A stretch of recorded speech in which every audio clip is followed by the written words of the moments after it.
Hello, hello, hello. How we doing in chat? Can we get a sound off? You guys hear me all right?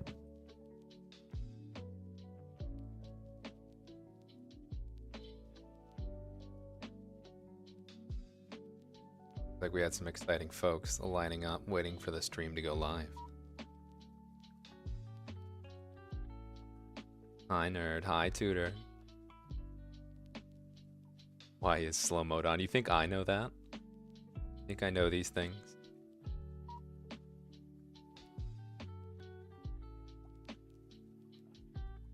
Well, as you might have noticed, and hopefully you guys can hear it, I've got some nice lo-fi beats for today's class. We're going to be doing another presentation today, another presentation that I had cooked up for Charmed of this year. But this is one that unfortunately I'm not going to be able to give at Charmed. They had a record number of proposals submitted, which honestly, good for them. It's an amazing convention. I'm actually going to be going with a good friend of mine this year as well. But I will not be able to give a class this year at Charmed, which is a little bit, you know, a little bit sad, a little bittersweet. But it just means I get to have more fun as a participant. You know, I've been really practicing and doing a lot more hypnosis, and I feel like I'm going to be a lot more active this year. Oh, thank you for the thank you for the super chat, tutor. That does remind me, before we dig into the art of emphasis, you know, just continue to sound off in chat if you guys can hear me. You guys can hear the background audio I got going on. And then also, you know, I was trying to figure out a way to quickly get chat up on screen. But honestly, I think I just need to look into actually getting a proper overlay at some point. Right now, I do not have that. I'll tell you that. I'll tell you that much. I do not have that overlay. But that super chat does remind me. I think we ought to set some sort of a goal for super chats here. Something that, you know, might keep the class a little bit more engaged. Yes, yes, pizza party. Of course, of course. If you listen and sit and be good and listen to my entire presentation, there will be a pizza party at the end of class. But for a goal that might keep you guys engaged, why don't we just create a goal, simple goal? I mean, maybe even just one super chat. You know what, tutor, congratulations. You've already set it off here. How about any super chats that come in from here on out? Anything that you put in quotation marks, within reason, don't go crazy, all right? Don't make me saying stuff that's either gonna get me canceled or really severely piss somebody off. But anything that gets put in quotation marks in a super chat throughout this stream, I will read in my hypnotist voice, and you can make some really funny things with that. How about that?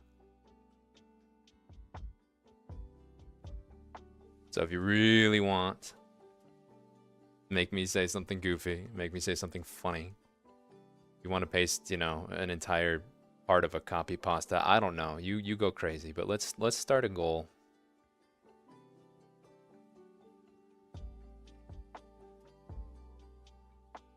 I just spent 2 buckaroonies. You know what, tutor? You get 1 for free. 1 for free if you want to send something in quotes that you want me to say.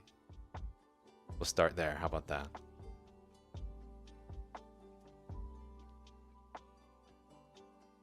So while your devious little mind thinks of something to make me say, how about we get introduced here to what we are going to be doing with?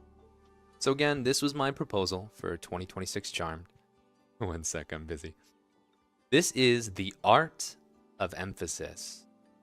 And it really came about because a lot of the time when I am practicing hypnosis and when I see others practicing hypnosis, there's a lot of things.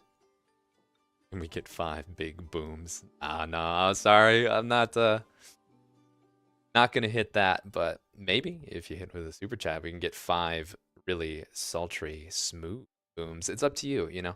So The art of emphasis really came about because a lot of people, when they are learning to be a hypnotist for the first time, or sometimes just as a subject for the first time, obviously they're just trying to get a handle on things, right? They're trying to get the words right.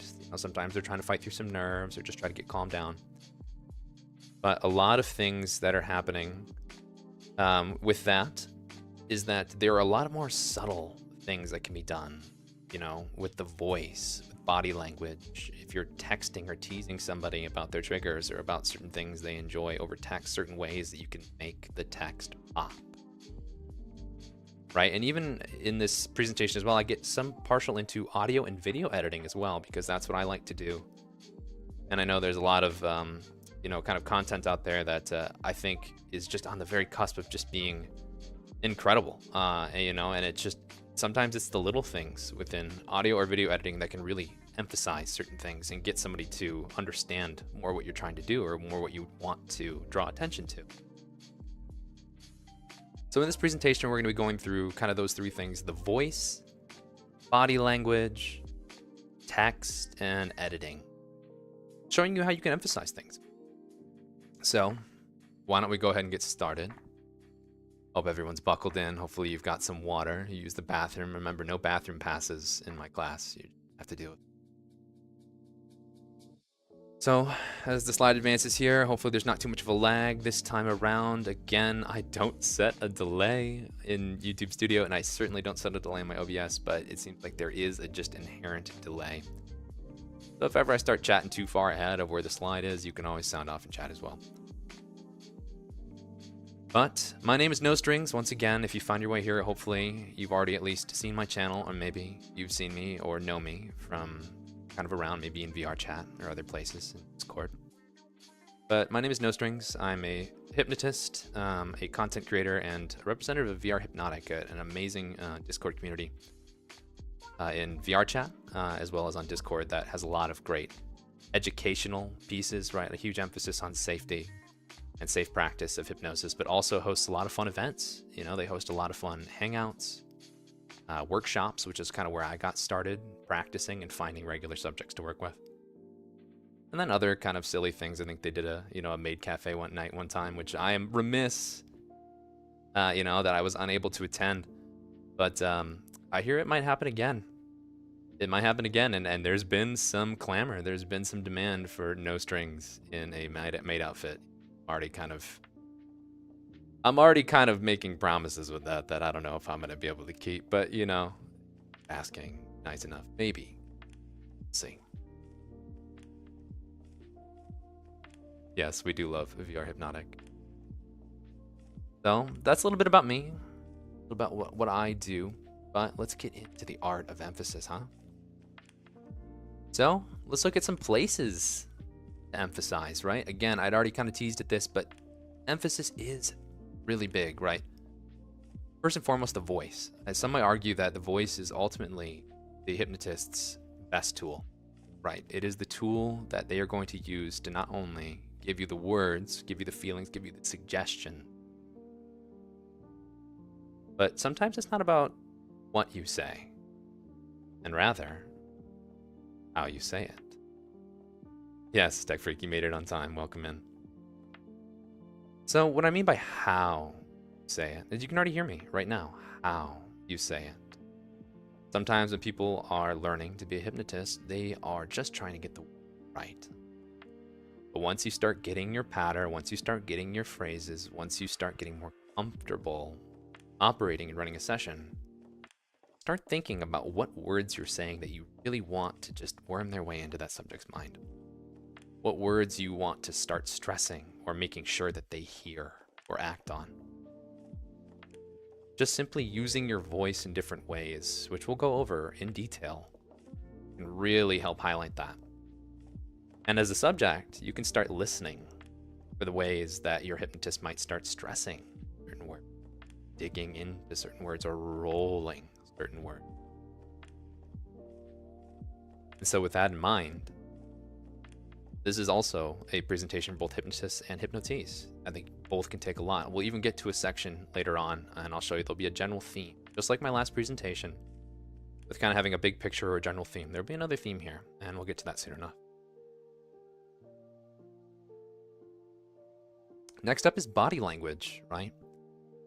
Not just your voice, right? Especially, this might be a little bit tougher if you're doing an audio call or directly or over Discord.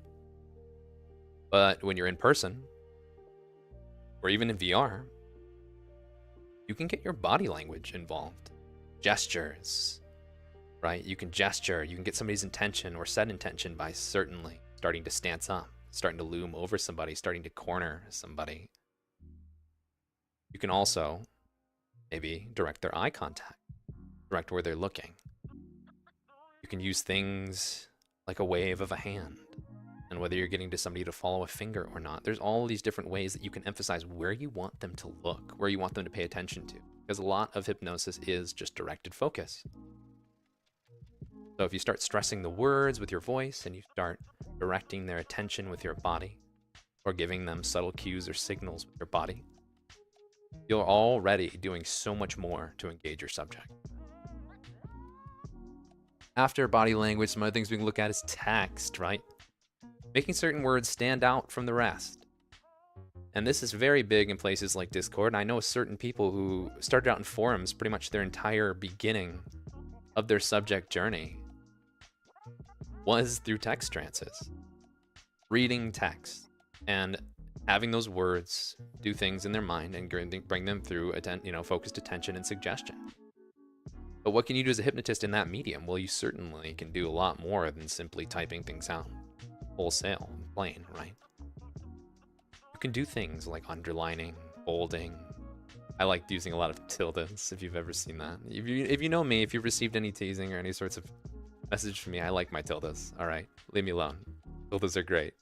It signifies more of that roll of the voice or just being cheeky or cute. But that can be very fun. Sometimes people will bold things or all caps. Anything that can really make it stand out, it does a lot more to the understanding of the subject to know when that word is important or when they should pay more attention to certain words over others.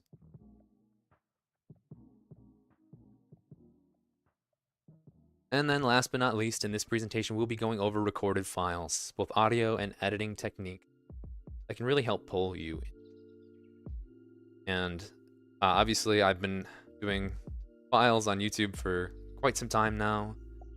There's a little bit of a hiatus there, and now I'm really getting into it full swing.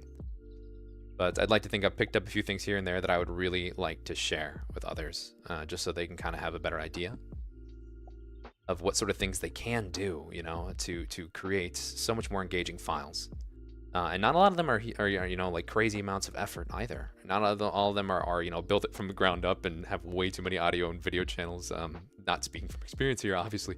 But there's certain things that you can do to make it stand out from just a simple static spiral and a text-to-speech voice. With that in mind, how's the class doing? Looks like we got a few people hanging in there. Are we ready to dig in some emphasis? Ready to emphasize? And tutor, I know you're probably still thinking about what you want to make me say, but just to let you know, people coming in or people who are still here, we have a super chat goal. Super chat goal is going to be anything that you send in quotation marks in a super chat. I am going to have to say in my hypnotist voice. So that will be pretty much a running theme throughout the stream here, just to kind of get some excitement in there and maybe give you guys an opportunity to make a fool of myself. I'm always down for that. All right, so without further ado, let's dig in.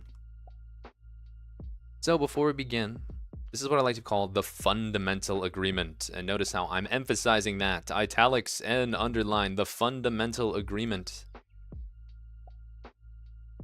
So in this case, we're talking about what exactly is going to be happening between a hypnotist and hypnotee. That is the fundamental agreement. They have an agreement that one is going to be the hypnotist, the lead, right?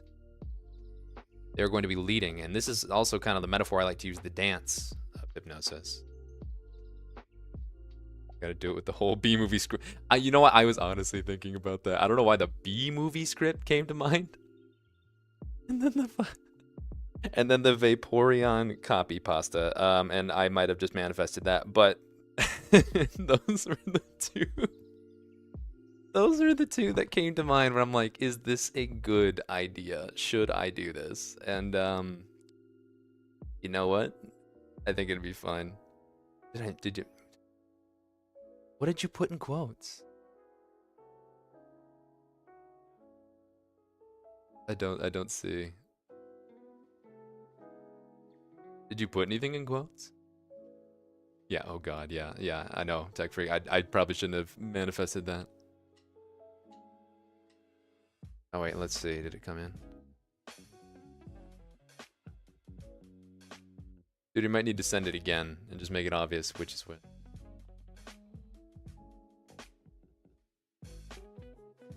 But yeah, back to the fundamental agreement and the dance of hypnosis, which is just a fun metaphor, right? It is kind of like a dance, right? You do have a hypnotist, you have a lead, somebody leading and pacing the dance. They are the person who's going to be guiding the experience. There's an agreement there that that is what's going to happen. I'm not doing math. Iski, I'm not doing math. No math in chat. All right, this isn't math class. This is you know, this is more hypnosis 101. This is like psychology. Ah, here we go. All right. All right. All right, Files. I see you. I see you. Well played. Well played. Well, we have a super chat here. $5 for Hypnophiles. And here you are. Your reward. Now, chat, pay attention. We have a special announcement. Subscribe. Hypnophiles. They put out a lot of content. And some of it is absolutely mind-bending. And will give you a wonderful time. And I heard recently that Hypnophiles recently reached 10K subscribers. We can get a congratulations to Hypnophiles for 10K. That would be great.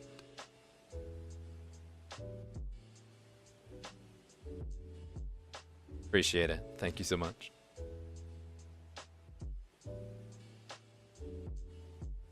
And if you're looking, obviously, everyone's got their own tastes when it comes to Hypnosis Files, but if you go out and check their channel, they have an incredible library. A ton of different files, ton of different tastes. A lot of very, you know, visualize, you know, very stimulating video and audio. A lot of really good mixing of audio, a lot of good sound effects, snaps, and other things that can really, really get you engaged. And that's kind of some of the things we're going to be talking about, even in later on when we're talking about how to emphasize audio and video editing.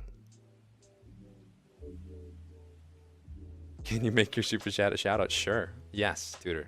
Just let me know what to say. Going to save that forever as my ringtone. Yes. All right. Well, you're very welcome. You're very welcome. All right. Enough distractions, class. Tutor, you let me know. Yes, Tech Freak. You already got another taker. Look at that.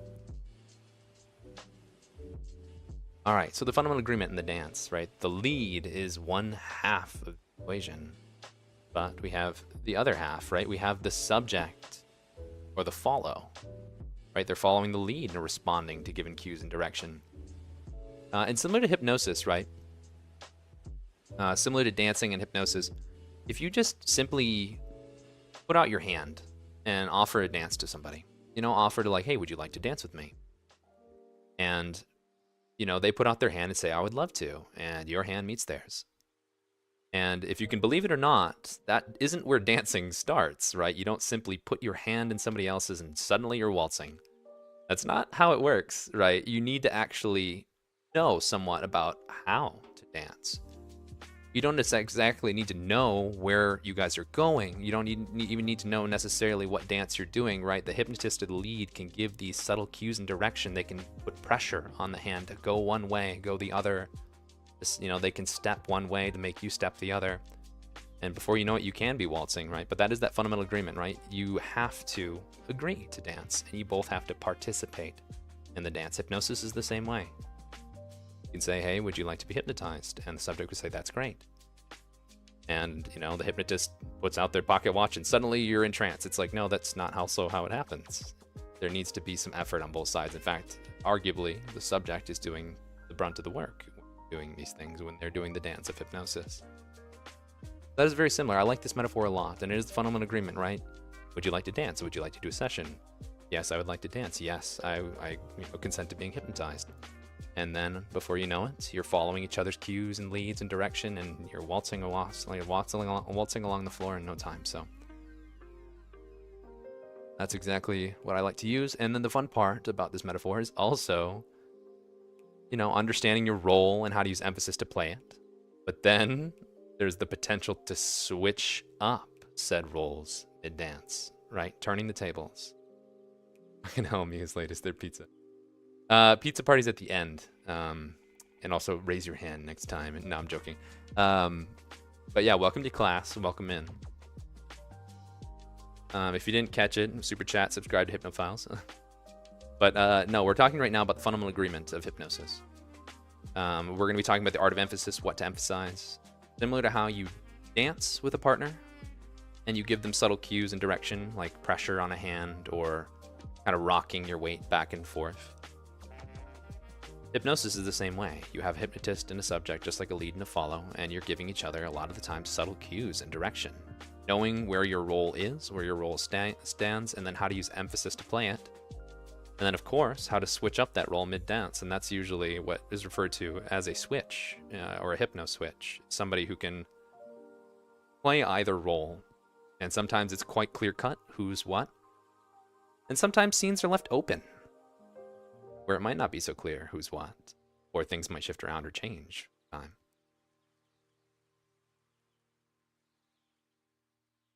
All right, so let's move right along here. So let's look at the voice, right? Finding your voice and using it. The voice is one of the most powerful tools a hypnotist has. Training the voice to be a little bit smooth, low, or just overall different from your regular speaking voice is already a good cue in. But let's look at emphasizing the voice, right? In many ways, the hypnotist's most core asset is the voice. When the voice starts to change, the voice starts to get low and smooth. Already the subject's thinking something's happening, something's going on. And I've seen this look in many people's eyes, when you go from just a conversation into a conversation. And there's an immediate shift in their attention. They start to perk up. They start to watch you and focus on you a lot more when that voice changes. But there's, of course, other ways that you can start emphasizing the voice once you have the words right as a hypnotist. Okay, here we go. All right, tutor. Fair played. Well played. All right, once again, we had a super chat earlier on from Tutor. I gave them 1 free credit for our recent goal, which is going to be going out throughout the stream, that any super chats that come in, I will read in my hypnotist voice. And Tutor, just like Hypnophiles, is taking advantage of that. So, class, once again, a very special announcement. A very special announcement for a special boy named Tutor Booter. Tutor Booter is an amazing hypnotist and is totally sexy. And you should also follow him on Twitch. He plays this game called Elite Dangerous and is a goober. You should also join VR Hypnotic. Goober is indeed a huge goober, the biggest goober. But our goober, we like that goober. And thank you again, Tutor. Hopefully you've got that nice recording. Hopefully that's a pretty solid clip. I'm sure I'll be hearing that all over again. Yes, yeah, very happy, very nice. But let's talk now again. Let's get back, class. Let's, calm down. Let's get back to the voice, shall we? You might even heard some of those things that were happening even while I was reading that, right? One of the things I really like to do, not only just slipping into the hypnotist voice, but I like to roll my voice. And there's kind of a visualization of what that looks like, right? I might be saying a word like relax. But if I roll it, it sounds a little bit more like relax. You can kind of see how those arrows stretch. Relax. It's digging further in. Some of those vowel sounds. Relax. Those type of things. This one knows. Yes. All right. Yes. Yes. So it looks like we have another super chat. Thank you so much, Creed. It looks like we also have a fan of Tutor Booter in the chat. This is a joke here. We have another special announcement, class. This is another announcement that definitely shows me that somebody's been watching Tutor streams and might have seen a special guest, No Strings, on one of Tutor's streams. And we were playing RV There Yet, a fun, goofy game where you're trying to get the heck out of Dodge in a massive RV with a not so maintained road. And of course, throughout the journey, you find some cassette tapes that have some very good advice. Some very good advice from your boy Austin. You know, Gashaka child, welcome back to Austin's lessons on how to achieve absolute calm. And you know, through breathing techniques and other things like that, we ward off the evil spirits of the inner shaka, and we achieve absolute calm. So if you ever want to go and see a pretty fun playthrough of of RV There Yet, go to Shaka Chat. Yeah, there you go, Tutor. If you want to see that, I don't think we quite finished. We like played for 5+ hours, and me personally was exhausted by the end of it. But we got to get back and finish that road trip sometime. But here you go, Creed. Here it goes. Everybody in chat, repeat after me. Absolute calm. Absolute calm. Absolute calm. There's a bear hitting the RV. It's damaging. It's okay. Absolute calm. We're about to go off a cliff. Absolute calm. There you go. Absolute calm. Thank you, chat. Good, good, good. Thank you again for the super chat. Now that we're all in that space of absolute calm, let's continue on. So rolling is one thing that we can do. Volume is another. This one is a little bit more subtle. I feel like people forget about this one. But one thing that I've even kind of learned, right? I'm lucky enough to have grown up playing an instrument and still play in a concert band. But one thing that you really underestimate, you know, when you're thinking about music, you really like. Sometimes you're all about those louder, you know, or like more consistent or even keel songs, but some of the songs that really get you to focus or pay attention or evoke more emotion are sometimes those quieter ones. Sometimes the ones that require you to listen really closely, where you lean in and almost have the music whispered in your ear.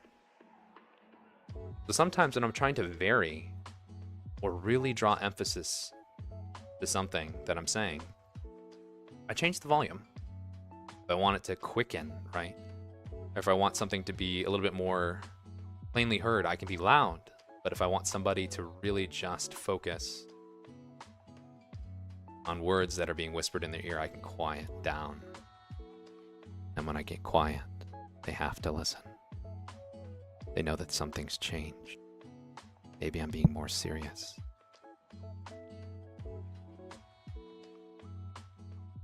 But overall, the volume is another way that you can really get to some. Another thing that came from music too is pauses and stops. They tell you that when it comes to drumming, the two most noticeable things you can do as a drummer is to stop drumming or to start drumming. Spooky voice, yeah. Stop and start. Sometimes people think when, you know, especially when they're getting started, that, oh no, I stopped talking. I ruined it. I ruined the trance. Oh no, they're going to think, you know, that I don't know what I'm saying or not what I'm doing, or, oh my gosh, I'm panicking. I stopped talking. Well, guess what? It doesn't matter. You can continue to use those pauses and stops to your advantage.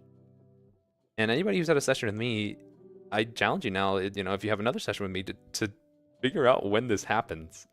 Because it happens quite often where you'll hear me trying to think of the next word, where I might stop trying to think of a third synonym for relax, but then just come back in at a regular interval.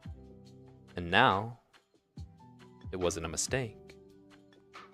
It was a dramatic pause. Subject will not know you made a mistake until you know it yourself. Yep, exactly. And a lot of time, they're not paying attention. They're usually pretty relaxed. They're usually having a pretty good time. All right, you can get away with a lot in terms of the way you speak, but what I'm saying is use it to your advantage. Pauses, starts and stops, they can be very, very much advantageous. It was all part of the plan. I'm French. I don't understand anything, but I'm staying here. Welcome. Yes, it's fine. Unfortunately, this is not a not a multilingual stream, not a multilingual class. Hopefully, you can get some auto-generated, stuff for the VOD, but we'll see how much my voice is understood. Always part of the plan. Yes. So things like taking a pause to think about what you're going to say next is A-okay. Don't shy away from it. And if you can help it, maybe, just maybe, you can work in the fourth piece, rhythm and tempo. Either within, in between, wait, maybe use it either within time or between time of a metronome. Yeah, I've done that too. And that's kind of tempo and rhythm here, right? You pauses and stops are fine, but sometimes what you can do to catch that time you had spent thinking of something, you can turn that into a rhythm or a tempo, right? So if I kind of stop, like if I'm talking right now and I'm like, I can't remember what I was going to say next. Oh, right. I remember what I was going to say next. I was going to talk about tempo and rhythm. You can kind of just see how that initial pause, or the time I took to pause before I started talking again, I can now use that like a pattern. And mind loves patterns. I tell you that. Mind loves patterns. And your subject's going to like patterns, right? If all of a sudden it stops, now they're paying attention, and then you go into a rhythm, it's going to sync them right back into listening to your voice and listening to your suggestions. Don't be afraid to use tempo and rhythm. Don't be afraid to get quicker and quicker and quicker and quicker and faster and faster and faster, talking really fast, and now they're paying attention, something's about to happen, then you slow right back down and stop. And then slowly begin to pick up your voice again, and then you're going faster and faster, louder and louder, and then you roll that last one and stop again. You can just kind of see how you can start mixing and matching all these different ways to emphasize your voice to really, really get somebody invested in what you're saying, to get them to pay attention more. So again, rolling, changing volume from louder, softer, pausing, or stopping. Tempo and rhythm, talking in a certain way, maybe using a metronome or a tick of a watch. All these different ways. Like an element of surprise type thing, or yeah, sometimes just to get the mood or the tone across of what you're trying to do. You know, louder might be a little bit more intense. Faster might be a little more intense. Slow or syncopated might be a little bit more, technical. Might be a little bit more like you're trying to get them to slow down or relax. All these different ways you can really convey a tone. Yep. So try one word emphasis.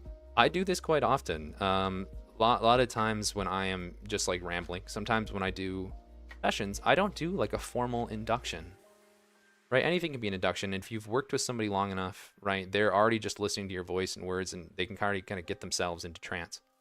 But sometimes what I'll do is use one word emphasis. I might go through an entire just rambling set of narrative, then emphasize one word like down or sink. Right? Where and anytime I say that word during a narrative, I stress one word. So now you can even come up with even just a simple, almost narrative induction, or a conversational induction, just using the word down. as an example. Let's just say this morning I got up out of bed and I put my feet down on the floor. And then I went down the stairs, down to the kitchen. And then I picked up the coffee maker, poured a cup of coffee, and placed the carafe back down its place. After I took a sip, I reset the cup back down. I strolled down the road, grocery store. And of course, my favorite brand of chips was marked down. Yeah, I'll let that sink in. So there you go. Just an example of, if you really wanted to, you could just use your voice in emphasizing a single word, a single embedded command, or a single feeling that you wanted someone to experience, and roll from there. And if anyone's listening too closely, wake up, class. No sleeping in class. I'll tell you when to sleep, don't worry. But for now, in case we have anybody trying to doze off in class, wake up, up, up, up, up, up, up. That's a fun one. Sometimes you can try accentuating the mundane, and this is kind of fun. This is just something that you can try pretty much anywhere, anytime. Right? Sometimes you'll just sit there and you'll be doing something, maybe even just like putting away dishes or cooking in the kitchen. Just try talking out loud what you're doing, and just try using some of those vocal techniques, right? Some of those rolls, those pauses, those tempo changes, and just have fun doing it. And no sleeping, chat. You know, like you might just be like, I'm putting away the forks right now. Now I'm putting away the knives. I'm gonna put away the silverware first, and then the glasses, then the cups. And then we're gonna work our way down the row all the way to the Tupperware. Lid goes on. You know, like you can just start playing around with anything and everything that just seems like fun. Even if it sounds like you're rambling to yourself. Even if it just sounds like you're just going through some random things. I mean, I do this all the time. I sometimes even just practice my hypnotist voice while I'm like anywhere, right? Sometimes I would do it while like out on a walk with my dog, or sometimes I'll do it in the shower. Just accentuate the mundane. Start describing the world around you or what you're doing, and then just start adding in some of these vocal rolls, some of these vocal techniques. You'll be surprised how much quicker that goofiness just kind of goes right into your hypnotic technique, and how much you can start just getting used to accentuating things, even if it is mundane. And yeah, that eventually that will translate. Tech says, yeah, I used to do it with folding laundry with my former play partner. You can get into a folding submission and hanging up obedience, yes. Oh, that's folding submission and hanging up obedience, yeah. First, you lay the shirt flat on the table. Then, one sleeve, fold, pat. Second sleeve, fold, pat. All the way over, tuck, and place in the pile. You know, just anything and everything can be fun to accentuate with your voice, or even to make hypnotic. Sometimes it's funny. There's a reason there's a lot of joke inductions out there, and you know, there's a reason that people have fun with different inductions. You can make just about anything hypnotic if you make it known, right? If you emphasize it properly. And then another thing you can try.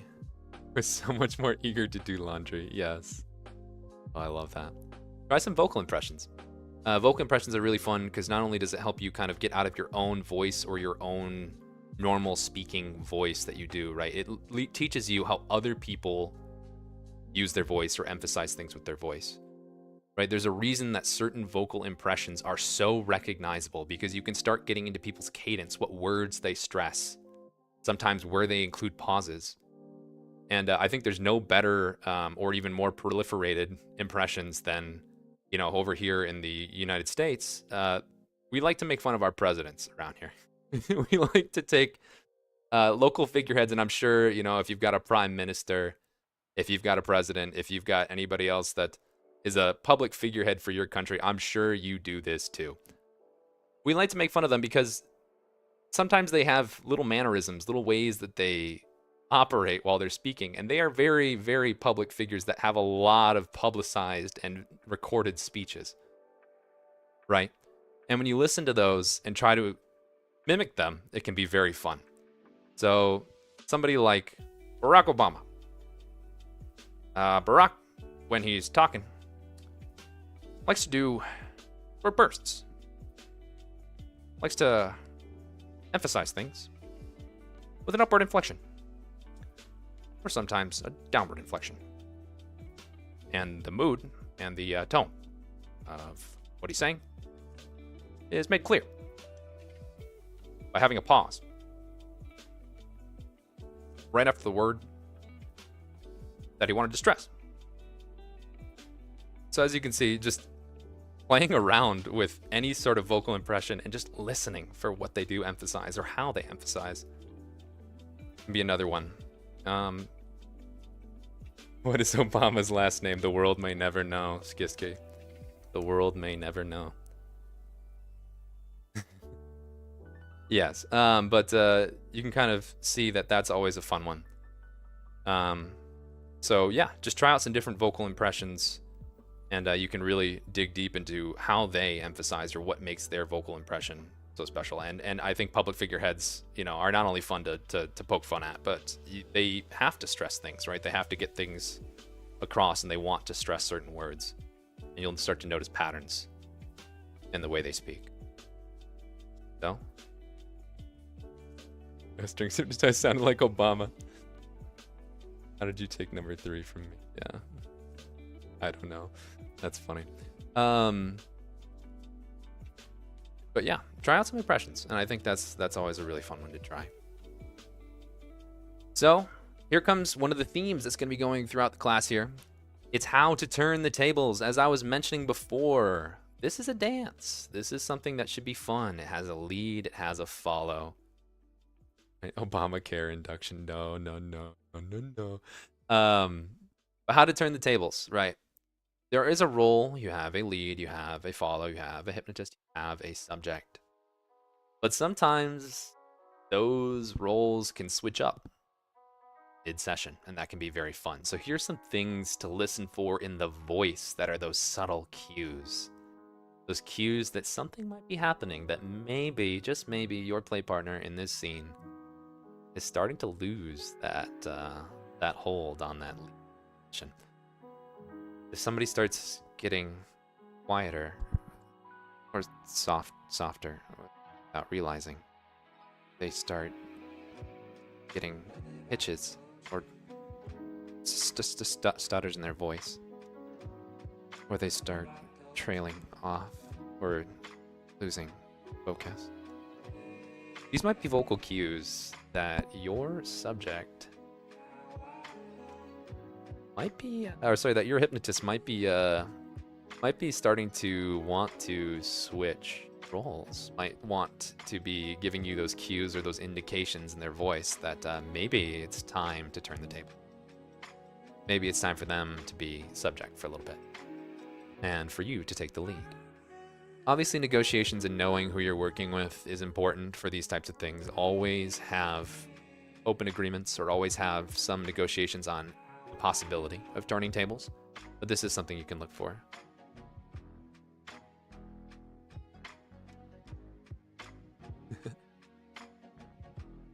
Yeah, do you like my vocal trail off if you were to try to turn the tables? I know there's a few people in here who could 100% turn the tables on me. Tech Freak knows what he likes, yeah. We're getting a tower of pizza. Chat, there's been a second tower of pizza. Oh no, okay, don't clip that. Oh. But that's exactly what we're looking for, is certain ways that these subtle cues can mean that maybe the dance is going a different way. All right, moving right along. All right, we're already on to body language. The next piece of this that is going to be very fun to look at, right? Getting animated and helping getting connected more between you and your subject. So let's look at emphasizing the body language, right? It's kind of that unspoken understanding Gesture booster. I don't shy away from voicing what. Yeah. Charmed server. The Charmed is it has its own Discord server, and then there's also, I think, HypnoKink, the HypnoKink Discord server that you're pretty active in as well. But yeah, both great communities.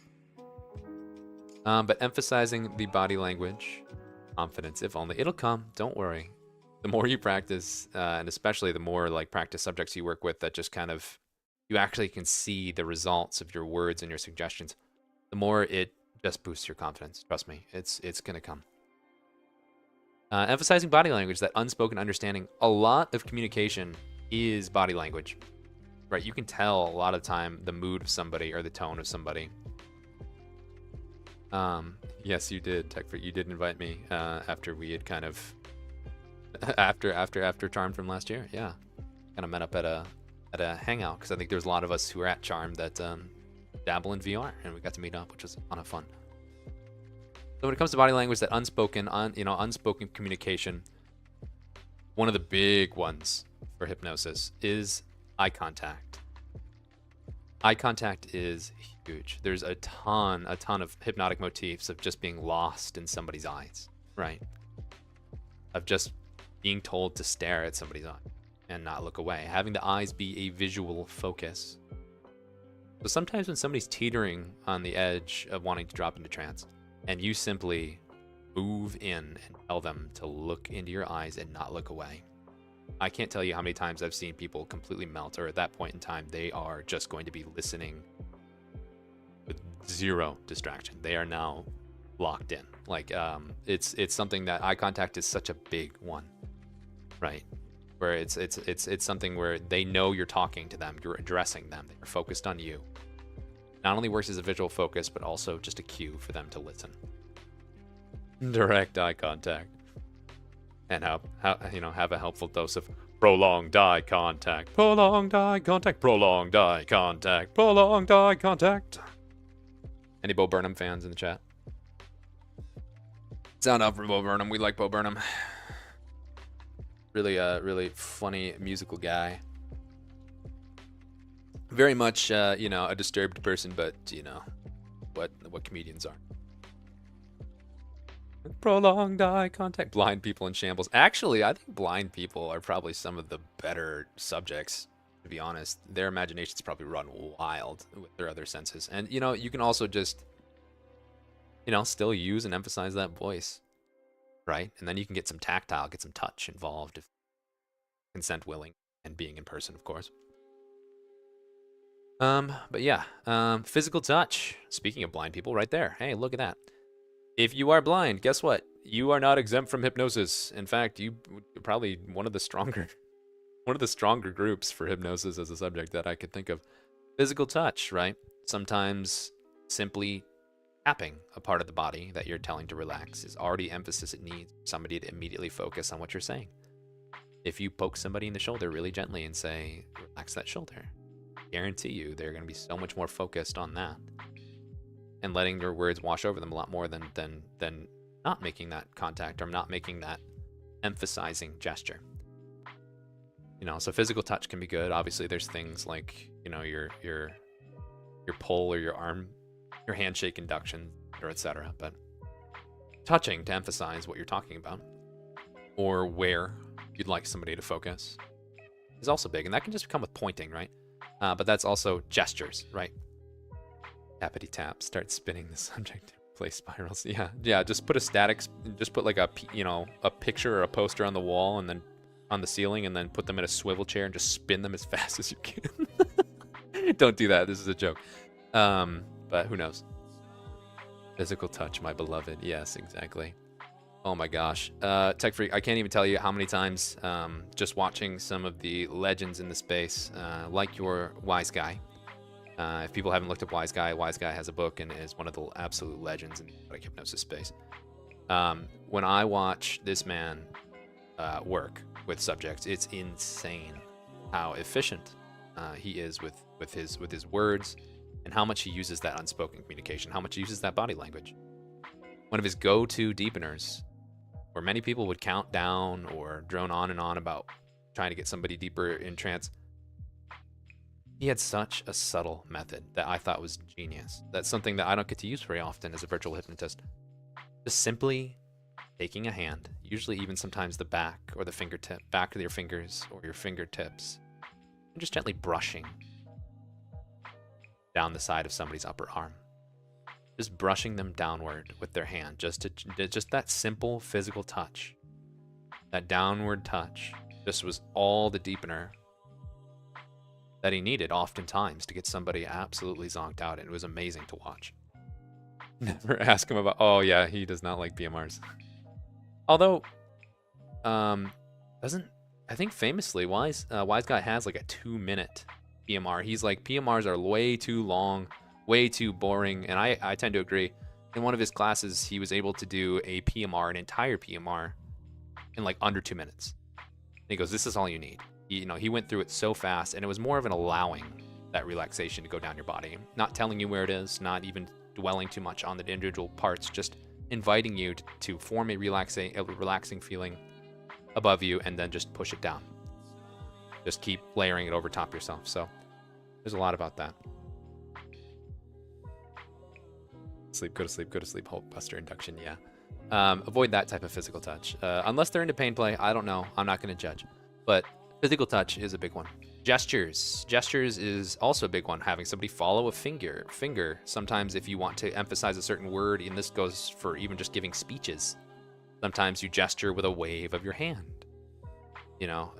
With this, you can also use your hand as that focus, as that hypnotic focus. Similar to having somebody focus on your eyes, you can have them focus on the palm of your hand. You can have them focus as you maybe even did like a parade wave. It doesn't matter, but gestures can very much direct somebody either to pay attention to a specific thing that you have that you want them to look at, or it can sometimes be used as a direct trigger, or sometimes it can be used just to emphasize what you're saying.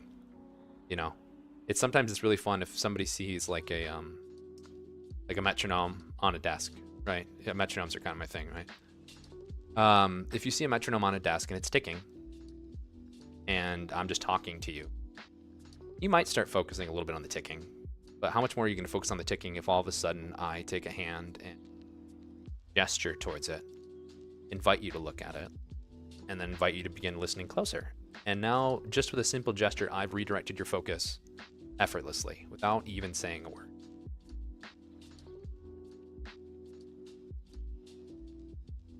Oh my gosh, Gitsky. Are you pulling out some Shark Boy and Lava Girl? Oh my god. No way you're pulling out Shark Boy and Lava Girl right now in chat. This is awesome. Oh my god, I haven't thought about that movie in so freaking long. Yes, metronomes are... So yeah, Tech Freak. Yeah, metronomes are my absolute favorite hypno prop. Yes, they're amazing. Watch them, you can listen to them. You can let them drift away as you listen. It's great. But yeah, last but not least, we have, posture and movement. So yeah, some of the posture and the movement that I'm talking about is, and I do have a friend of mine as well who loves this type of utilization to get somebody's attention, or to indicate to a subject that they are beginning to give suggestions or beginning to kind of get more hypnotic. They like to widen their stance. They like to move in on somebody. To go from like being a relaxed posture of like maybe crossed arms or legs crossed to slowly more of an engaged stance or posture. And that kind of immediately cues somebody that they're chuckles, Ralph, I'm in danger. That sort of thing. All right, class, we got another special announcement. 10 pounds sterling from Erwin. Hi, Erwin. Okay. Erwin, I don't know if you I might need to repeat this because, yeah, the goal has already expired. Super chats for this stream, you can give me a quoted or a quotationed thing that you'd like me to say in my hypnotist voice.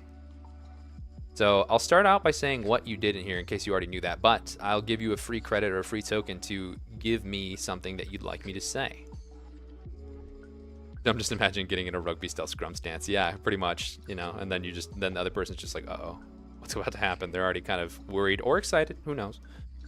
But yeah, Erwin, if you like, what you can do is give me something in quotes that you want me to say in my hypnotist voice. There's already been some self-promotion being done. Right now, not too many things being limited. Obviously, I will step in with discretion if I need to, but looks like you just finished some D&D, but are looking forward to seeing the latter part of this. Yeah, so Erwin, think about what you'd like me to say in a hypnotist voice and send me a chat in quotes. You want me to? Okay, yep. All right, that's perfect. So Erwin is boosting once again Skiski's amazing reference back to Shark Boy and Lava Girl. So let's get it done. All right, class. Just get your nice warm milk and get ready to dream. Get your dream journals. All right, because we haven't mastered how to dream with our eyes open yet. So instead, I'm going to ask you to close your eyes, shut your mouth, dream your dream, get us out. Dream, dream, dream, dream, dream. What does he say? Because I can't remember exactly what he says, but he's like, he basically at one point threatens just to punch him, punch his lights out. And it's such a goofy movie. Absolutely goofy. And Mr. Electric, send him to the penis explosion chamber and have his penis exploded immediately. Yeah. That one got memed into existence as well, and I absolutely love it. Peak, yeah. No, Erwin, you can't say peak in chat with Tutor here. It's going to end in neuron activation.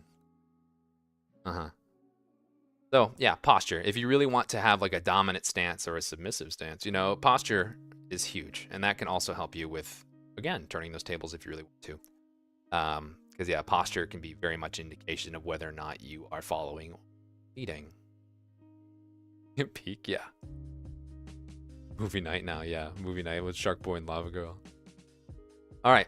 Confidence and consistency. Develop a set of mannerisms that immediately and subconsciously register with a subject. So, again, who was over there worried about the... I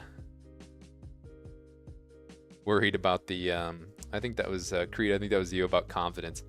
All right. Confidence will come, I promise. But confidence and consistency. So develop a set of mannerisms that immediately and subconsciously register with a subject. And this is things like your posture, changing your posture from relaxed stance to one that's more focused and engaged with whoever you're with. Sometimes that mannerism can be, you know, starting with some sort of a flourish with your hands. Or sometimes it can simply be telling somebody to look at you. You know, as long as you develop a set of things that immediately make somebody register, oh, the dance is starting, hypnosis is starting, I'm about to get tranced. That already does a whole lot of heavy lifting for you. Where you really don't need to do as much or even say as much. It's almost like you're building up that pattern, almost like road conditioning of a regular subject that you work with and that you have agreements with is if they start seeing these things or picking up on it, sometimes even before they realize it's happening, their brain's already picking up on it and they're already beginning to pay attention to you.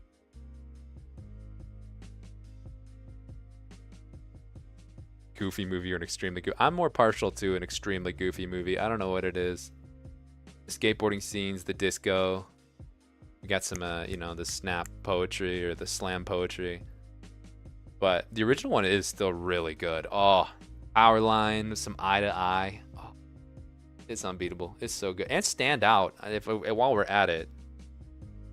Both amazing songs from that. One of the best, you know, one of the better, like, more standout soundtracks from old Disney movies.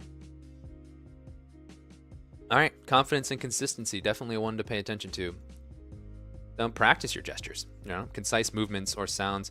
You know, have them in your back pocket or try making suggestions around them. These are your things like snaps, right? Some people need to practice snaps. Some people practice other things, like clicking their tongue or sometimes just doing. I know a few people who do more like a clicker sound with their mouth, right? Or sometimes you practice that hand wave or that hand gesture or that head pats, doing those consistently like I always do when I'm doing trances.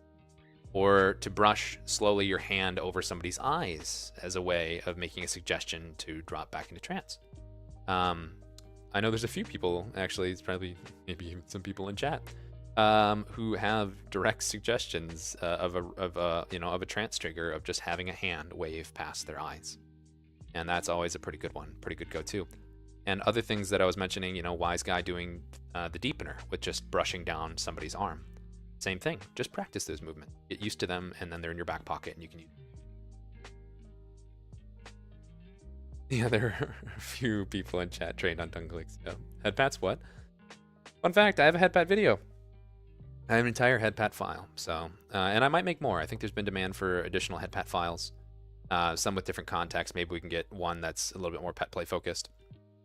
And others that are maybe like some sleep aid or other themes to it. We can see where that goes. Maybe even just making it a direct suggestion or like a actual persistent suggestion. We can see.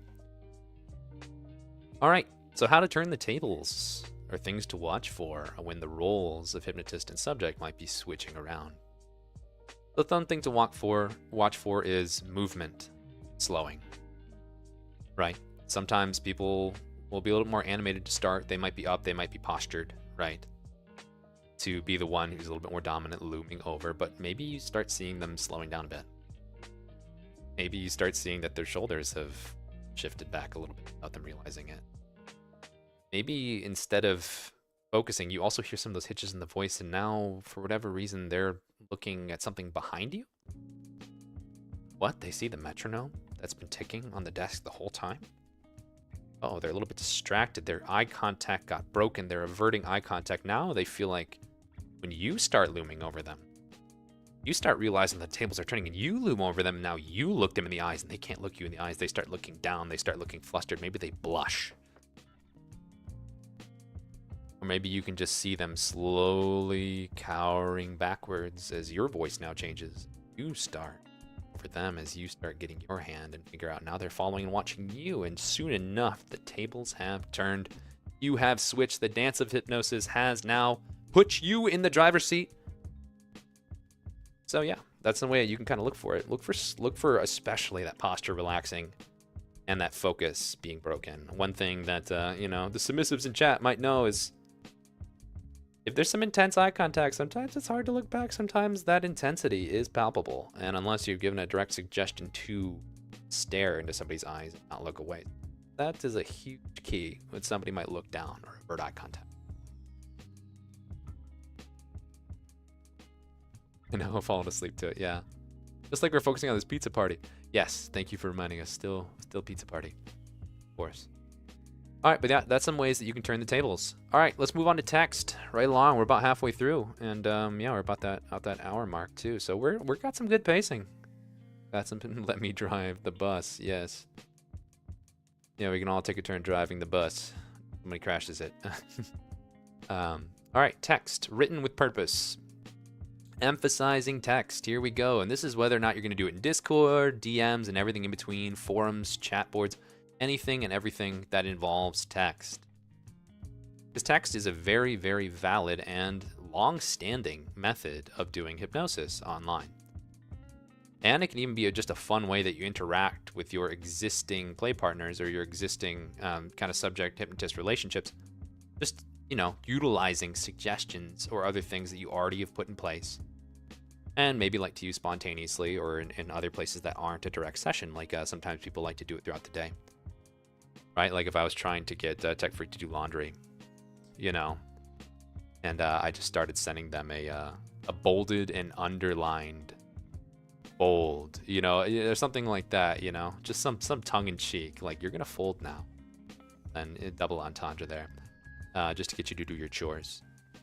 So you can see that, bolding or underlining, you, italics or tilde. And this can usually be something that is more akin to that roll, right? When they're rolling their voice.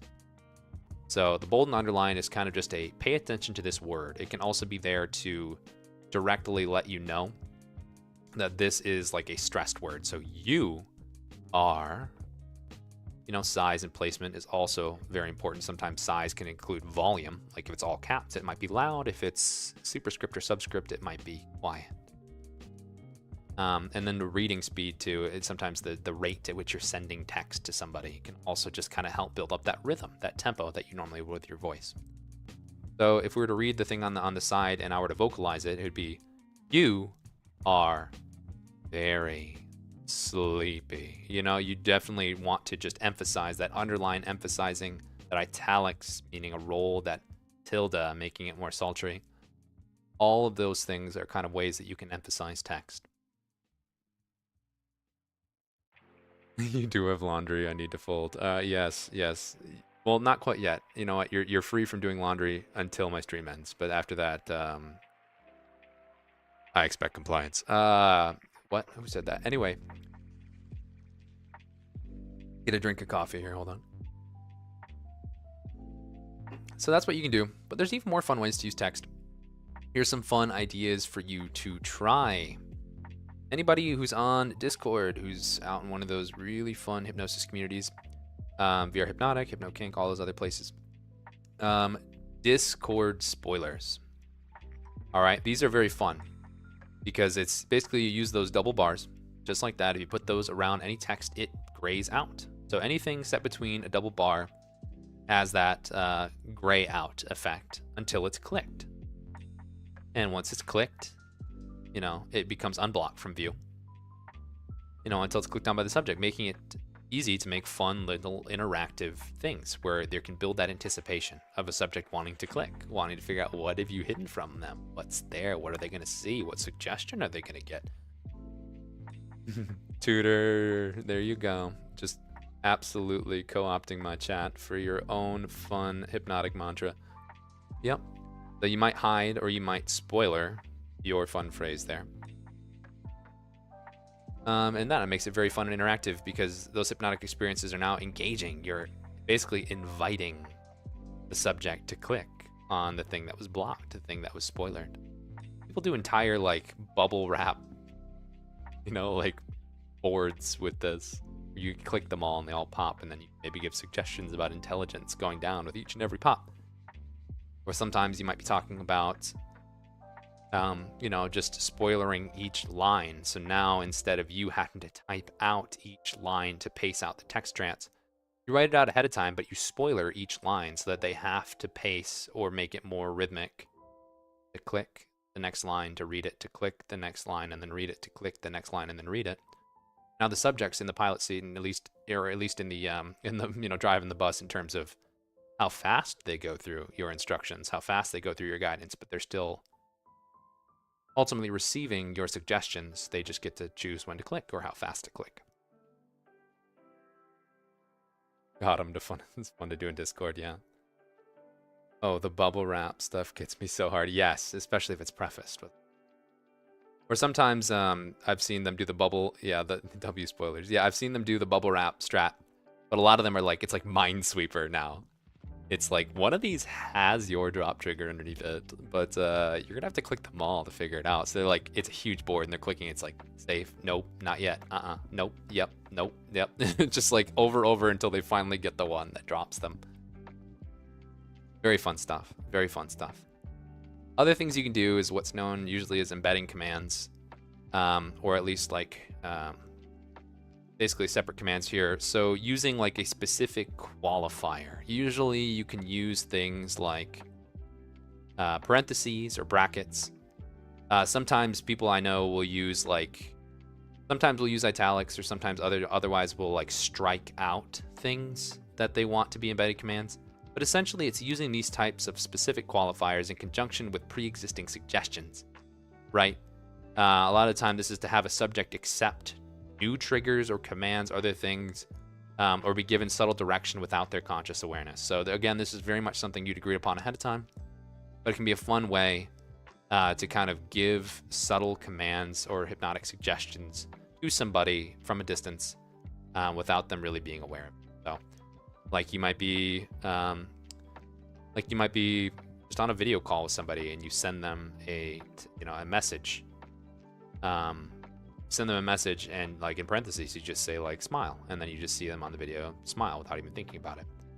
Or, you know, you're really gonna get nice and saucy, you could definitely do things a little bit more like that on the video call, and just be like, you know, take off your shirt or something like that. Random stuff like that. You know, you can do things like that, give commands, or even use pre-existing triggers that a subject might have using these qualifiers, and just kind of make it a little bit more fun for them to consciously ignore and just obey the suggestion.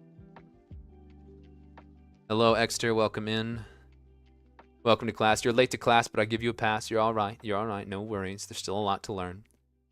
We are covering emphasis. We've already covered a lot of how to use your voice to emphasize things, how to use your body language, and now right now we're working on text, how to emphasize things in text when you're doing so. Oh, or the one that is all trancy words and the bombs are wake up. Yes. Okay, yeah, that's funny. That's actually a good spin. But also, Exter, fun thing we're doing here, any super chats, you can put anything that you want in quotation marks in a super chat, and I will read it in my hypnotist voice. So if you want to make me say something funny or goofy, or you really just have some self-promotion, or anything else, which many have already taken advantage of, you can certainly do so. But let's keep going on. So there's some fun ways to try with text, but how to turn the tables with text. Some fun ways is to play along without going into trance, right? When you're working over a text medium, there's fewer tells, right? There's fewer things that are kind of that direct feedback, you know? So sometimes if you're going with somebody, or you're kind of going along with somebody's text trance, I've been lurking a little bit hard to follow. Okay. Yeah, no worries. Glad to have you. So turning the tables, play along without going into trance, right? And then maybe you start mirroring and matching their text style. You see how they're talking, you see how they're emphasizing. Then maybe you start to do similar. You start to reply with messages that are similar. And then what you want to do is maybe try to start controlling the pacing. Maybe wait a little bit, or start using those proverbial pauses or stops, right? Start making it so that they're no longer pacing the text that's coming in. They're no longer pacing it. If you can take control of the pace, you're taking control of the trance. And that can be how you do it. And then, of course, the easy button, you know, the old Staples easy button, utilize the pre-existing triggers that maybe your partner, your play partner, or the person you're working with, who may or may not be a switch, is already utilized. You know, utilize those pre-existing triggers suddenly. Try to turn those tables. So a little bit harder to do, a little bit less subtle, right, in the text format, but it's definitely still possible, and definitely can still happen. All right, recorded files from static to standing out. So again, I do a decent amount of editing and video files, and here's what I've found over the years on ways and things that we can kind of do to kind of really boost, right, some audio editing or even video. You know, a lot of files are purely audio. Sometimes they'll put on a short GIF or spiral, other things just to enhance.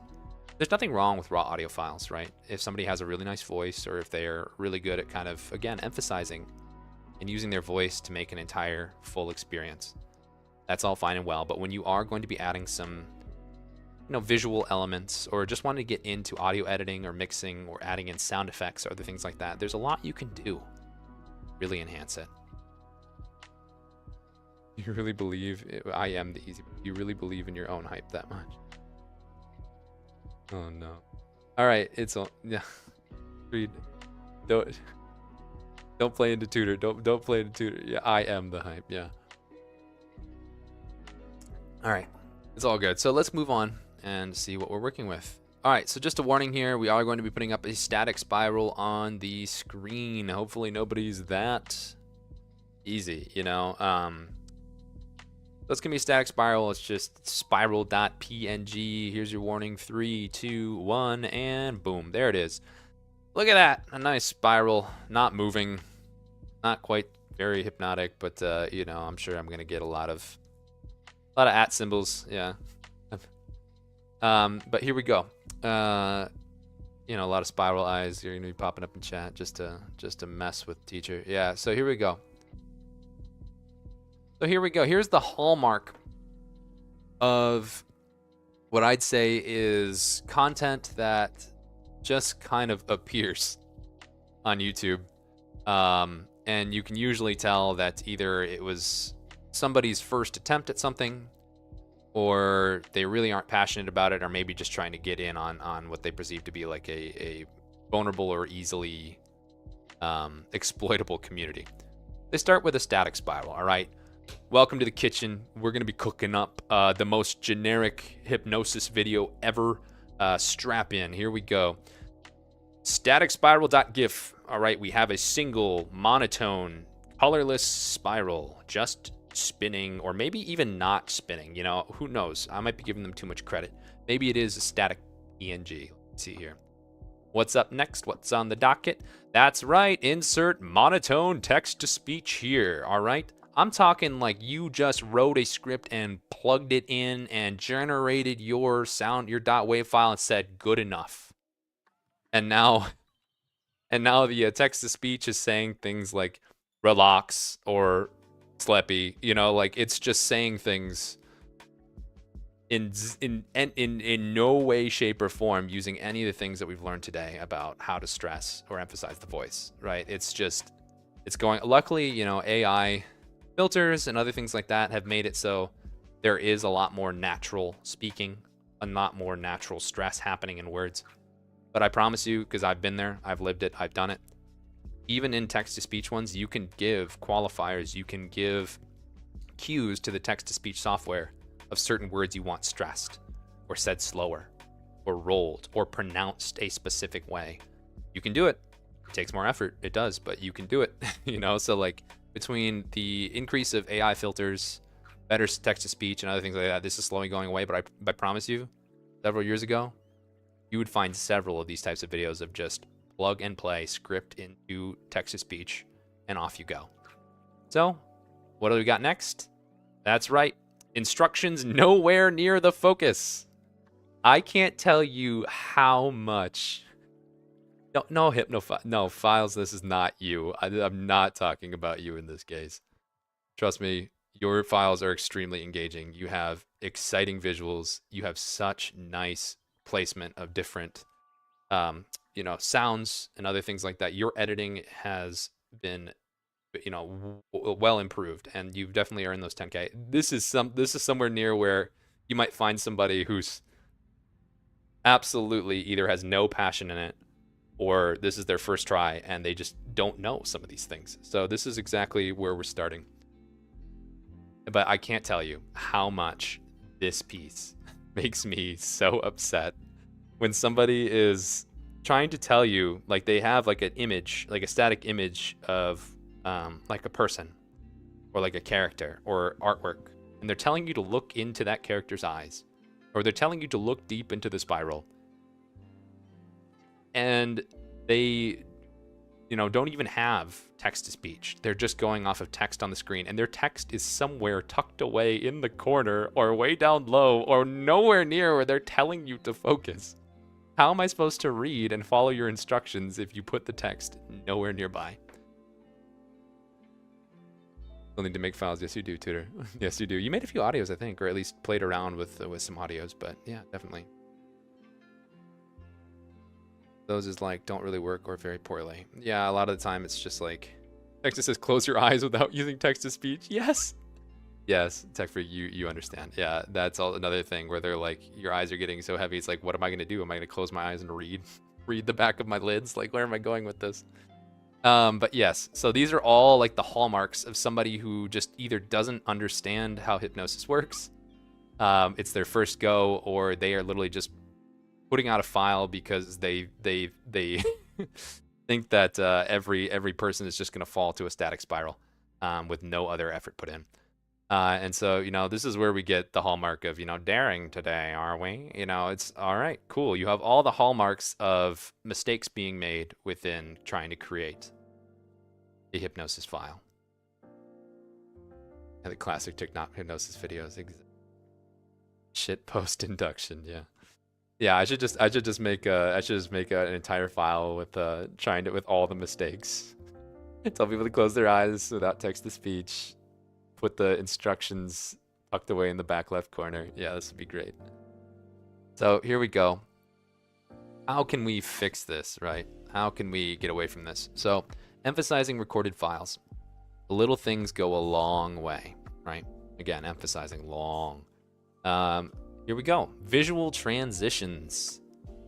So this can be kind of a fun thing, right? If you are going to be doing some sort of transitions, either between visual focuses or, right, you're going to tell somebody to like close their eyes, right?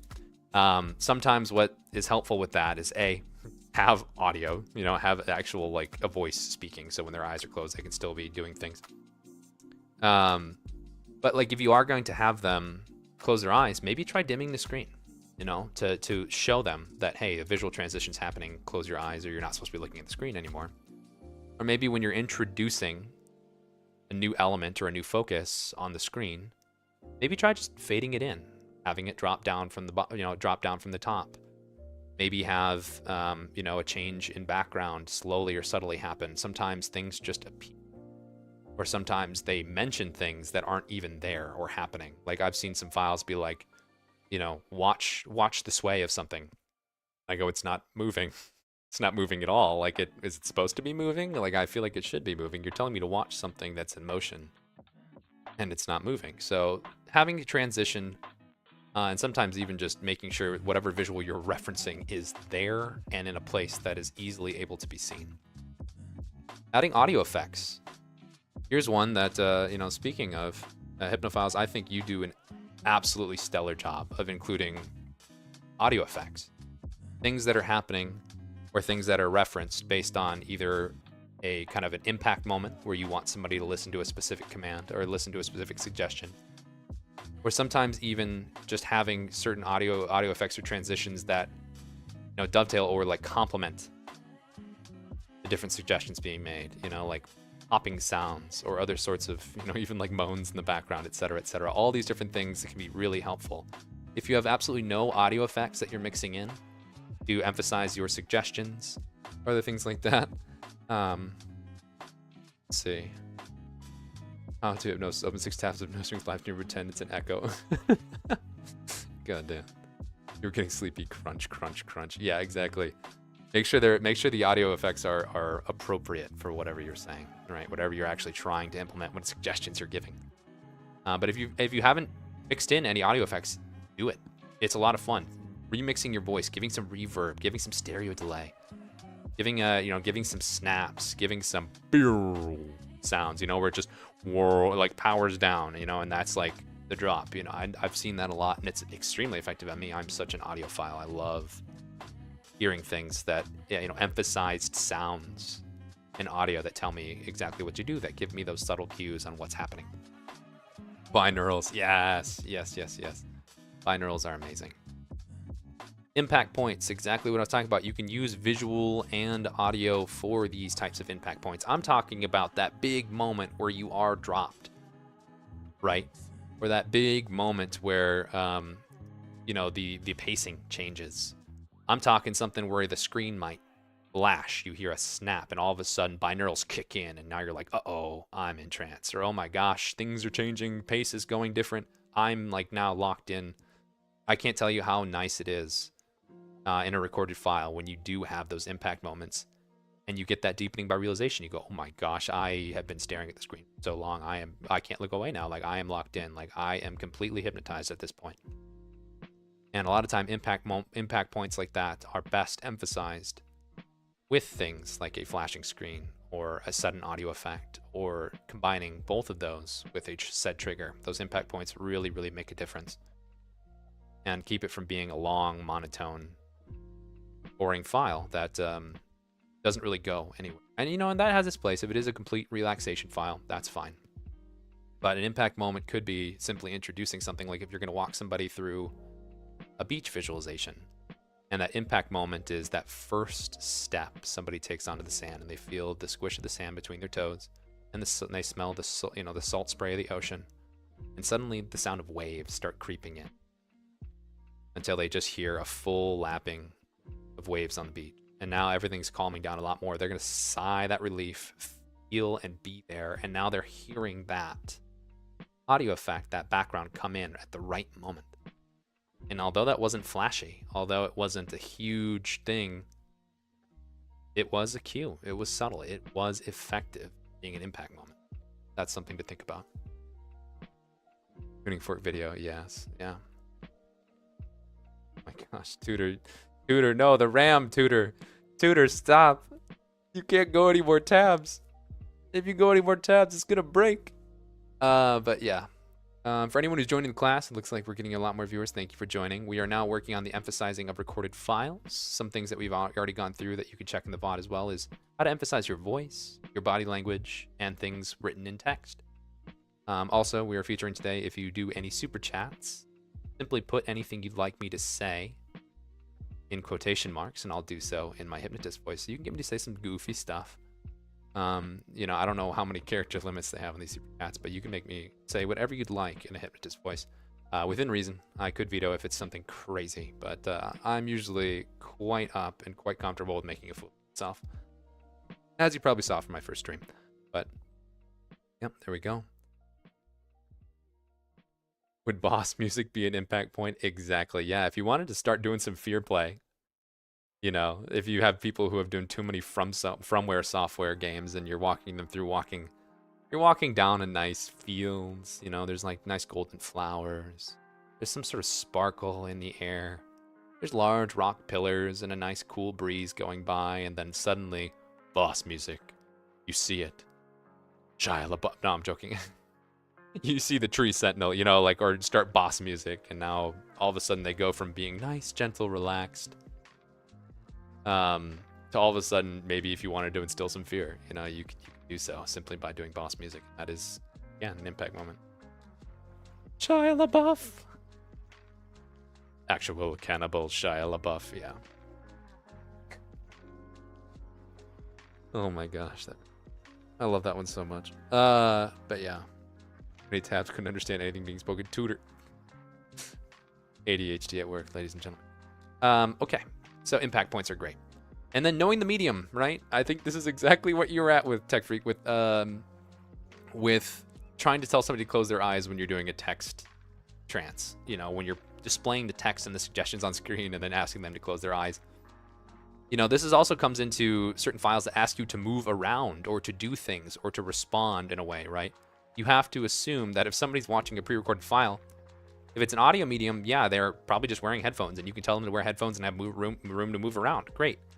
If they're doing a video file and you're displaying text on screen and you're telling them to start zombie walking around the room or to go on their knees or whatever, right, and now they can't see the screen, well, congratulations, you've worked outside your medium. You have now kind of failed to predict exactly what your subject is going to have to do or be expected to do. So this is kind of sometimes disclosing about ahead of time what they might be doing, and just kind of making sure you prepare for that.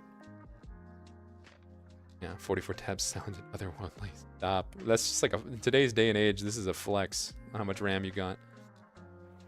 Sonic drowning music for real fear play. Yes, that would put a lot of people into a panic spiral. It's probably not great, honestly. Welcome in, Cobalt. Welcome into class. Cobalt, I'm sorry. You have missed most of class. I'm going to have to write you a tardy slip, and you will not get to participate in the pizza party at the end.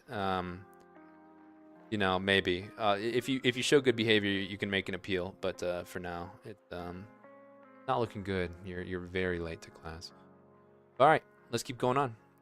Emphasizing visual transitions, make it subtle, but make it captivating. So, spiral, fading in. Once again, static spiral warning. I don't think anyone's really going to have an issue with that, but I like to say it anyway.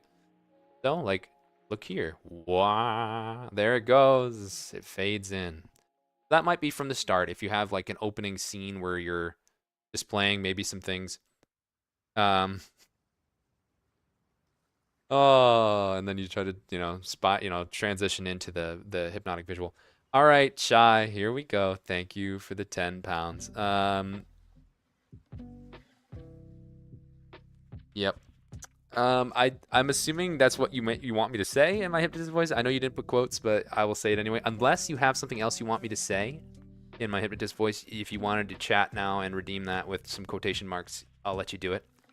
But Shy coming in with, you will wear the maid outfit. This is some sort of, you know, self-affirmation. This is trying to hypnotize myself. You will wear the maid outfit.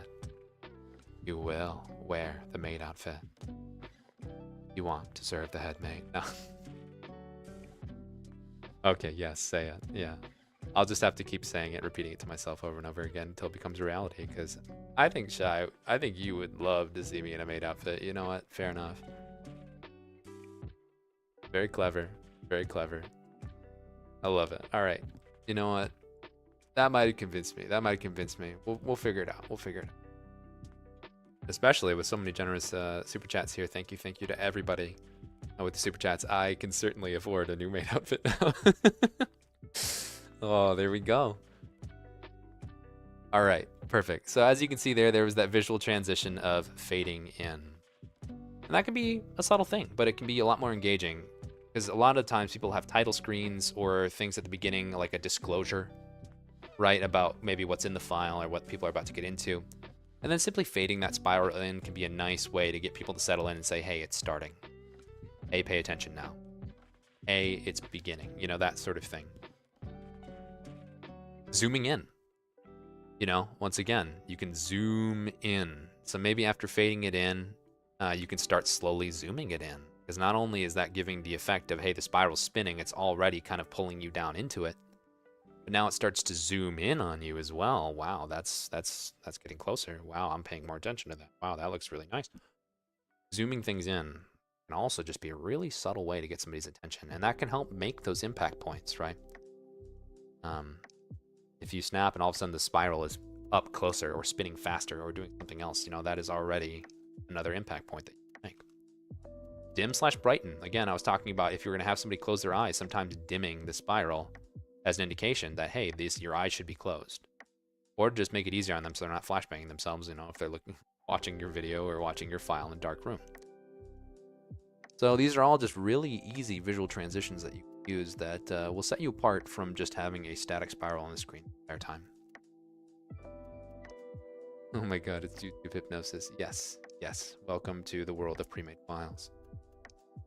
Emphasizing audio effects. Paint the scene and control the pacing. All right, directionalized audio. This is super fun, right? Directionalized audio is one of my favorite tools. You ever seen my slime brainwashing video? You can definitely see that there's eventually, spoilers for this one, you eventually see the slime is split to two sides, into two entities. And now it's speaking in both of your ears. Sometimes it's talking out of your right or your left. Sometimes it's shifting. Sometimes if I have background loops playing, I'll have them subtly shift and pan from left to right. Sometimes when I'm working in Reaper or other sort of audio software, you can use direct surround sound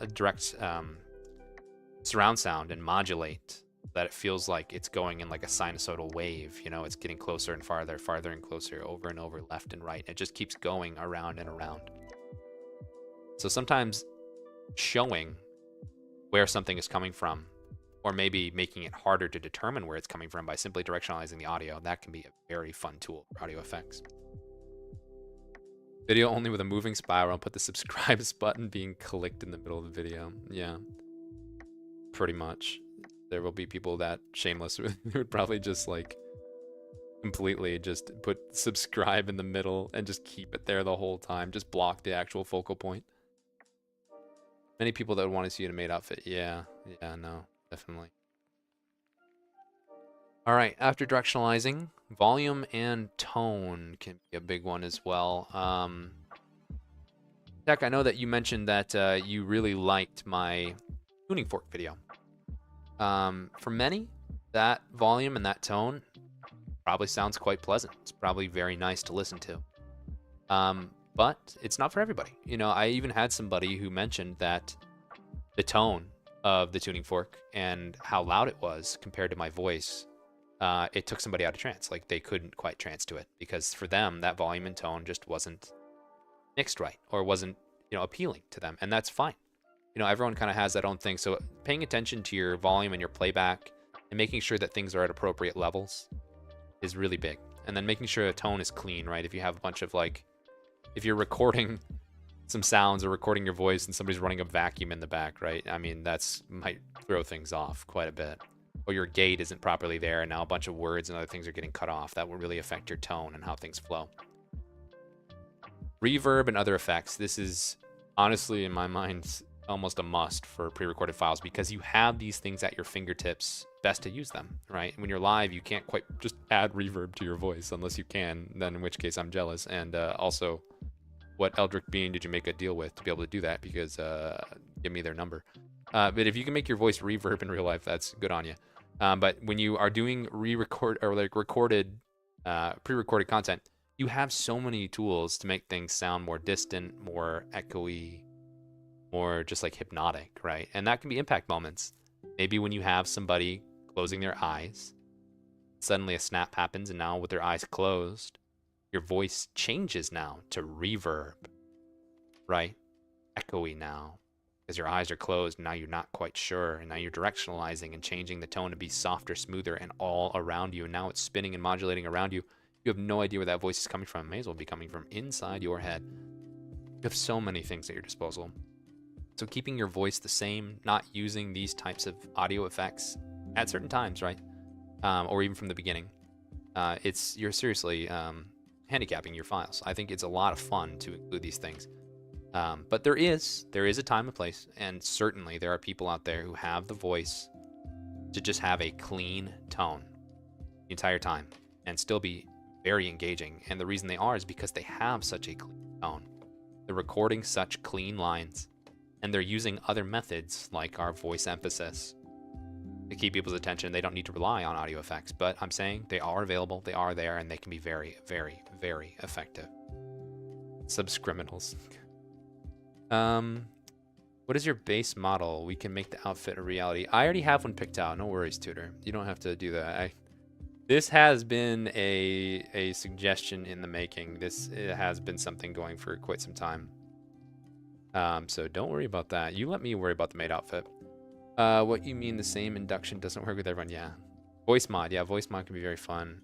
But yeah, again, you can't just in person plug in. Unless you're that one girl from My Hero Academia, I don't think you have an audio jack to plug into a mixer to change your voice to reverb on the spot, but just put a funnel in your mouth, yeah. We'll do it for you. Peter, I'm fine, no worries. We can discuss after. We'll figure it out. Funnel in the mouth, that's... Oh no, Patrick. Did you forget how to eat again? I'll go get the funnel. No, SpongeBob, it's not that. Oh, I like the funnel. Oh, great. All right, onward. Great impact, visual and audio cues at once. Like, this is the things I've already been giving examples for, but snapping and a spiral appearing at the same time. That's fun. Maybe snapping and, like, you know, doing other things. Moving the focus and the audio source together. Like sometimes if you have a metronome going side to side or a pendulum swinging, and now the hypnotist's voice is swinging alongside with the pendulum. And then you're telling the subject to move their head side to side with the pendulum or with the weight of the metronome. Now you're engaging a lot of different senses, and they can hear the movement as well as see it. Dimming and using audio reverb, you know, telling somebody to close their eyes, and now the voice is echoey and further away. It's like they're entering almost like a dream state. You know, it's a lot of fun. Flashing and strobe and volume or tonal change. Maybe... Oh. Flashing and strobe with the volume and tonal change. Maybe you start flashing the screen and now you get louder or quicker, or maybe your tone gets a little bit more from smooth and sultry to gruff, demanding. You know, now all of a sudden there's a huge shift, huge change in how you want the subject to feel.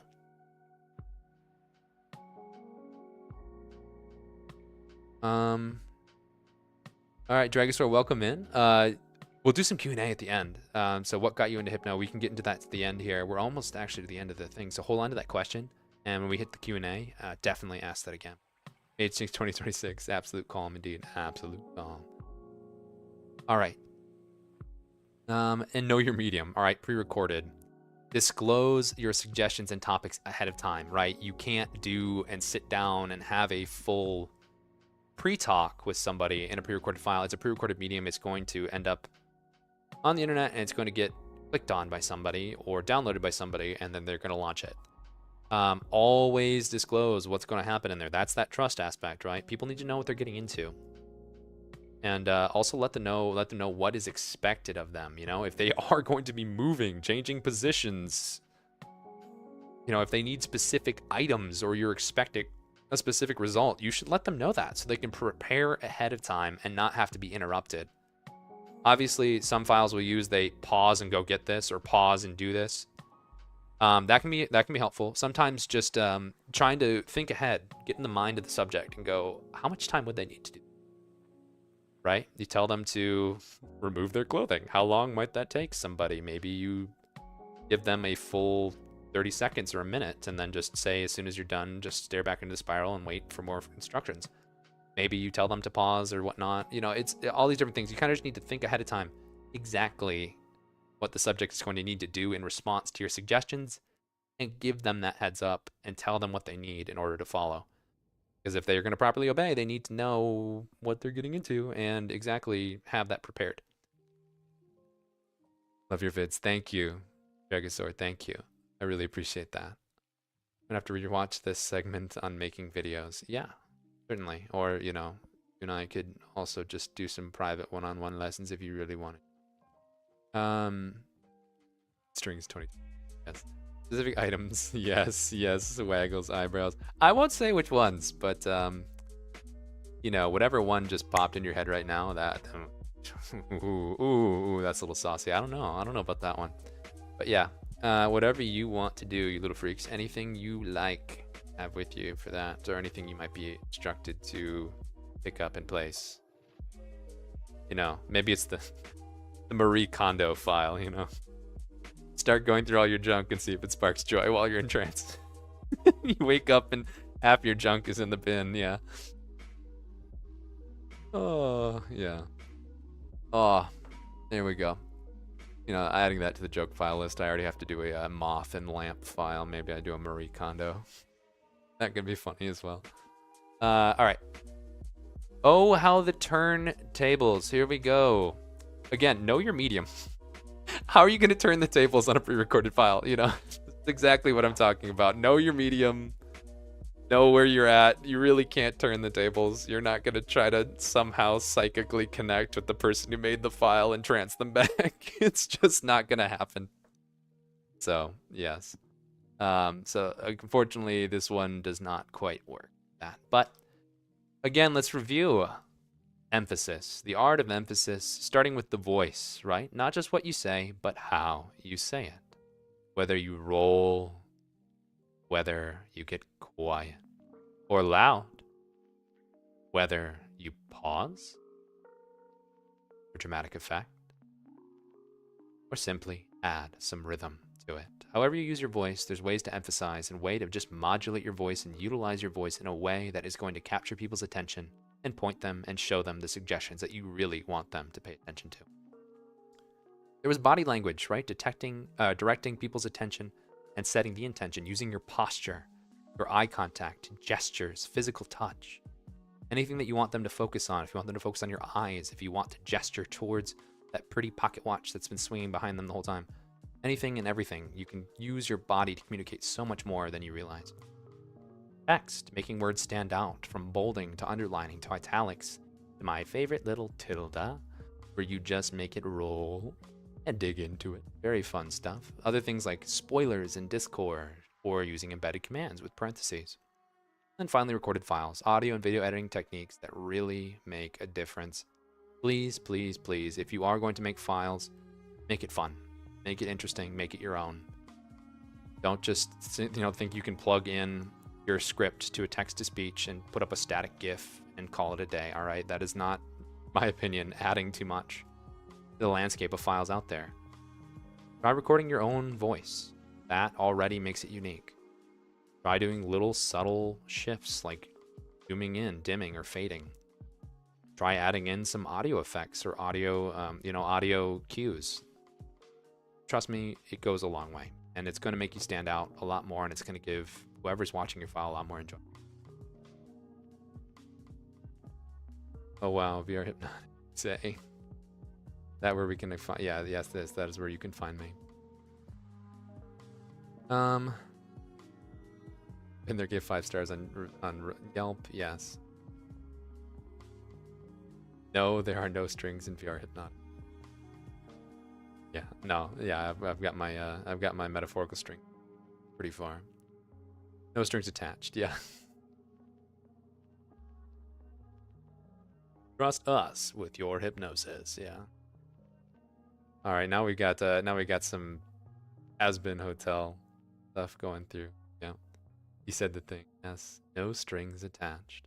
And if anyone's wondering, that is actually the pun. A lot of people are like, oh wow, probably really into doll play or puppets and other stuff like that. I'm like, no, not quite. It's a fun play on words. I am a hypnotist. I make things move without strings, but it is no strings attached is really where I was getting at. There was a lot of very, you know, in most opinion, dangerous types of people out there who like to do like exclusivity. Like it's only with me, or like my voice is the only voice you're gonna be able to trance to or respond to. And it's like, no, that, you know, you have to empower the subject, let them know that they have that choice, they have that power to control their own hypnotic experience. And I also really like having different scenes, different characters, different things that aren't like going to be your only sole focus. You know, there's a lot of fun to be had, a lot of different scenes to be had, and if you get stuck too far in one hypnotic experience, sometimes it keep you from finding others. So that was a big one. Dragosaur said, eye contact is so powerful for hypnosis. I've seen hypnotists catch people off guard when they look straight into the subject's eyes and they quickly change something. Putting a right hand in. Yes, a quick hand wave. Or, you know, even just shifting the posture and starting to corner somebody, right? That's always a huge one. Just starting to take some steps forward, broaden your shoulders, and start just moving in on somebody. It'd be very fun. But what if we don't want control? You know what? Fair. VR Hypnotic box for Has-Been Hotel is so crazy. Yeah. Well, Tudor recently got some new arts of their, you know, their signature look, but mixed with box. The real strings are their friends we made along the way. Yes, very true. Yeah. So here's all the things that you can emphasize. Hopefully you've learned something. And now we are at that questions section. So, you know, why don't we just leave it here at the review and start going for some questions? And the Jedi you're looking for, yes. Or the strings note along the way. You know what, Dragosaur, I'll go right back to your question. It looks like we were towards the end there, and I can seriously, I can just scroll back and definitely see that. So what got me into hypnosis? Well, I think for a lot of us here, there's definitely that kink aspect, right? There's some fun, intriguing things. I think we all at some point saw something that just captured our attention. And for me, it was kind of hard to pinpoint, but there was just kind of a moment where I just kind of found that exciting, right? And of course, the internet is a free place to go find things that might spike your fancy. And so it started out very much as like it was a fascination. It's like, does it really work that way? You know, a lot of the times I was looking at things like recorded files, your classic spiral and text-to-speech, and saying, does this seriously work? Does this actually work? It's not working on me, or at least I don't think it's working on me. I wish it worked the way I thought it worked, but it doesn't seem to be working. So it was kind of a fascination to be like, you know, can somebody be hypnotized? Or can somebody end up just like watching a spiral on a YouTube video and have these things that are, you know, prescribed actually happen? And so it took a lot more looking into and kind of realizing that, oh my gosh, does the rabbit hole of hypnosis go so much further? You know, with different induction methods, deepeners, different things like that. How much trust needs to get placed, especially for somebody like myself. Trust is just so important. And just kind of how much being a subject is a skill, just as much as being a hypnotist is a skill. How much you need to kind of practice, right? And get better at kind of relinquishing some of that control, being able to be guided, being able to participate in that dance of hypnosis. So I dug into it further, eventually started realizing that some of the files I had attempted to be listening to were just not, you know, at that point in time, something that I really enjoyed. And that eventually I'm like, well, maybe I can make my own files. Maybe I can make something. And, you know, at one point I had thought about doing voice acting. That was also kind of a play into just wanting to like utilize my voice and record things. And so I started out by making files and then ended up finding VR Hypnotic and started working more with actually doing live hypnosis with subjects. And then from there, I just absolutely love my time. How much you can connect with people, how creative you can get with your language, how much you can train and use your voice. And it's just such a fun place. And underneath it all, you know, still a very exciting thing. And the hypnosis motifs and all the things that are there are still at the end of the day very much something that is exciting. So it just plays a lot, and it really just comes into the point of, I just really like to dig into it further, and I'm glad I did. I'm glad, very, very glad that I got further into it and followed it as far as it was, because I've been absolutely enjoying my time with it. So let's see what else we got going on. Thank you so much. This was an amazing presentation. Thank you, Tech Free. Maid outfit when? TBD on that. Everyone else maid outfit. What kind of pizza are we getting? Hold on. Let us get to that. Realsies, yeah. What's your favorite ice cream flavor? Ooh, that's a tough one. At one point, would definitely say I was kind of a mint chip person, like mint chocolate chip. I do like cookie dough. Cookie dough's good. But honestly, it's kind of hard to beat a good strawberry. I am that guy. Yes, I am the person who likes strawberry. But strawberry is very good. Like good strawberry ice cream, not like really fake syrupy strawberry ice cream, like actual good strawberry ice cream.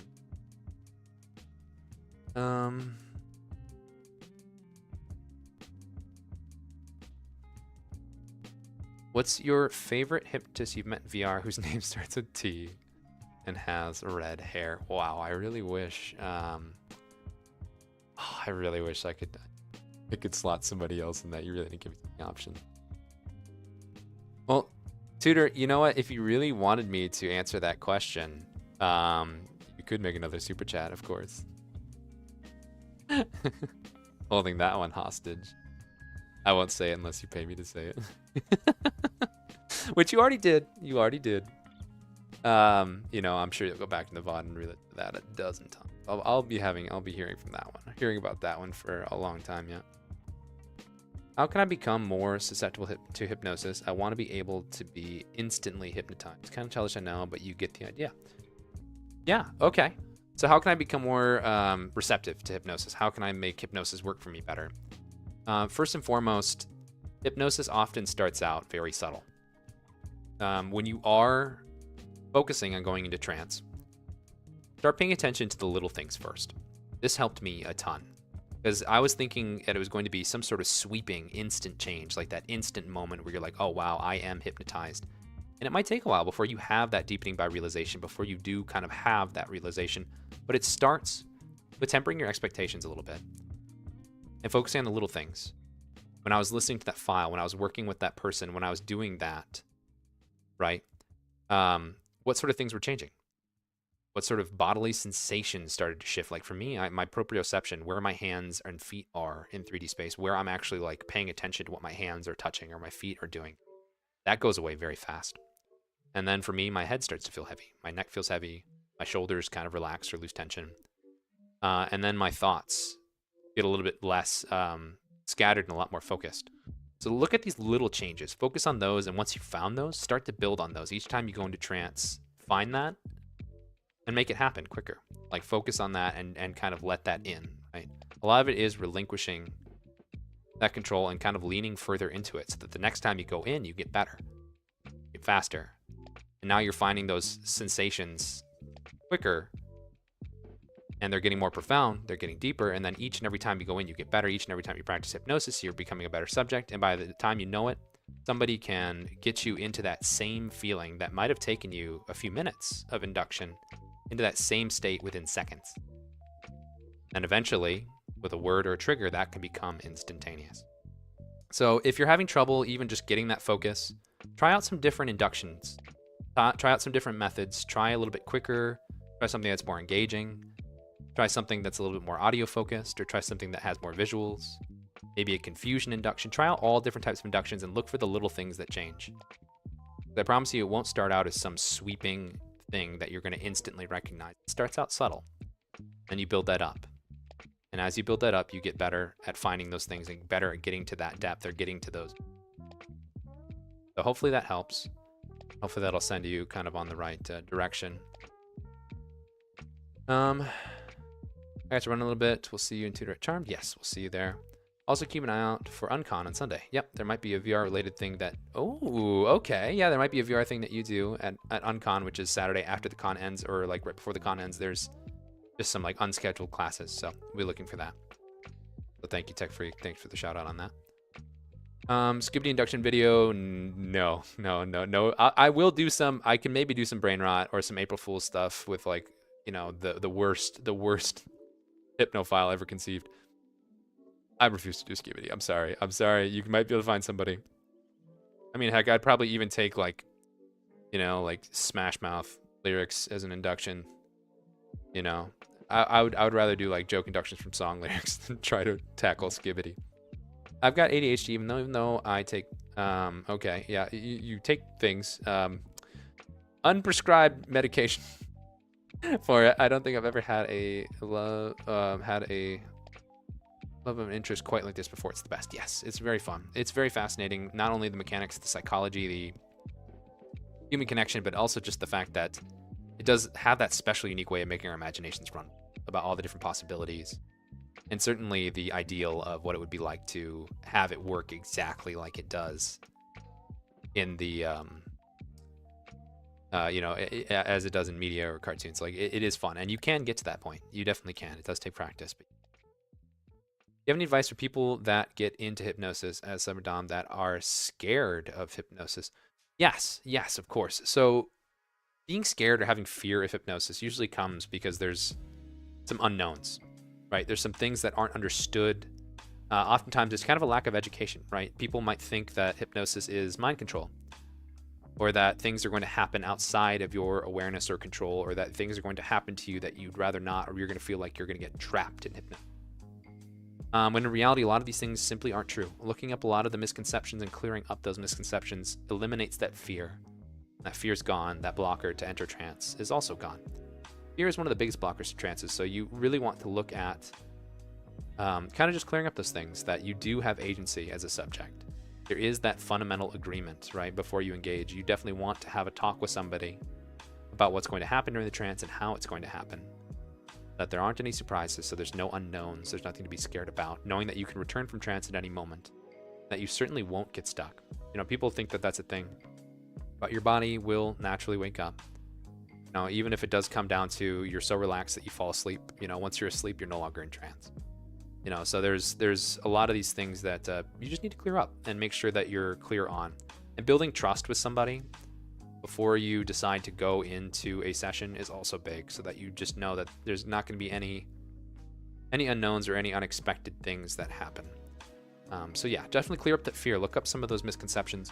And just educate yourself more on hypnosis and how much power the subject has in the matter, and how much it really is the subject has all the power in the interaction. They're kind of making things happen. They're being guided and led by a hypnotist, not controlled by them. But a lot of people have found that it is more fun to follow the hypnotist and the suggestions because it gives fun experiences. And it's kind of the whole point, right? Is to have a fun experience of being guided. All right, Tutor. You know what? That's on me. That's on me for not setting the bar higher. All right. Who is your favorite hypnotist that you've met in VR whose name starts with T and has red hair? Well, my dear Tutor Booter, that would be you. Doofus. You're my favorite hypnotist that starts with T, red hair. A big old dummy doofus. So congratulations. Yep, Tutor, I'll keep you in the loop for Uncon. Yep. Alright, what is your favorite cosmic entity? Ooh, shit. That's a tough one. I don't know. I think pulsars are pretty fucking cool. I don't know. I wish I was more into cosmic horror. I can't quite get to that one. But whether you're literal or just or you have something in mind, I'm just gonna go with pulsars. Those are kind of cool. Favorite color, green, easy one, easy. Favorite color, green. Hypnosis itself is not the problem to be afraid of. It's someone being abusive. Yes, exactly. So people can be abusive with or without hypnosis. People can be manipulative with or without hypnosis. A lot of the time, hypnosis is simply a tool. It's something that can be done. It's a fun thing you can do between people, but of course, it can be abused like anything else. It doesn't mean that you will be automatically compelled to obey somebody who's abusive. But overall, hypnosis is very safe. A very safe and fun thing to do. You just have to really pick your partner. And certainly pick your material too. It's going to be hard to go into trance to try to be made to do something embarrassing if that's not your thing. You know, or to act and bark like a dog if that's not your thing. You know, so definitely pick suggestions that you'd actually want to follow, first of all. You know, for me a lot of time that's relaxing suggestions, things that like are very relaxing. I also personally, you know, have some people I work with who know exactly what I like, but it is something where you have to really pick things that you want to do. You know, as you can tell, about 2 hours in, I like to yap and I like to talk, and I can be quite social. And I can lead a room, but sometimes when I'm in hypnosis, I like to feel small. I like to feel like I don't have to talk. I like to feel like I don't have any expectations. That's my favorite. So, you know, that's a lot of fun. So those are the suggestions I really like, and I will respond to those ones very quickly. A little bit smaller, more quiet, or more hushed. I like that a lot. So, you know, if you're going to try to get me to bark, maybe not. But if you were going to try to get me to shut up, you know, and just feel my shoulders drop, yep, pretty easy. Let's see. Could we see a cafe part 2 video? That could be fun. That could be fun. Or, you know, the VR hypnotic, we do the, if we do the cafe event again, well, I might be able to figure out who watched the video or not. It could be fun to do a follow-up to that. I think another one that is in the books that got suggested by a patron of mine is stage hypnotist video. I think that one can be very fun as well. So we'll see if cafe's in the work. I think it might be a while before it gets back into the cycle, but I have done sequels similar to The Secret Agent, different scenario and a different time, you know, some time apart. Can I pay you to make a custom file? Right now, I do not do file commissions, mostly just because they take a long time to make. So in terms of the highly edited stuff I do, like my mainline videos, that are kind of made from scratch, I do not do commissions for those, simply because I need to have creative control, and they take a lot of time.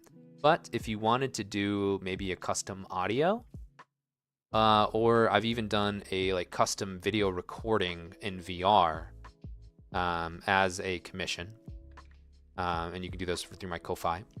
I have done those before, and those, again, I just have to set the expectation. Those will be fairly unedited, more raw, right? Just a recording of either my voice or me performing actions in VR.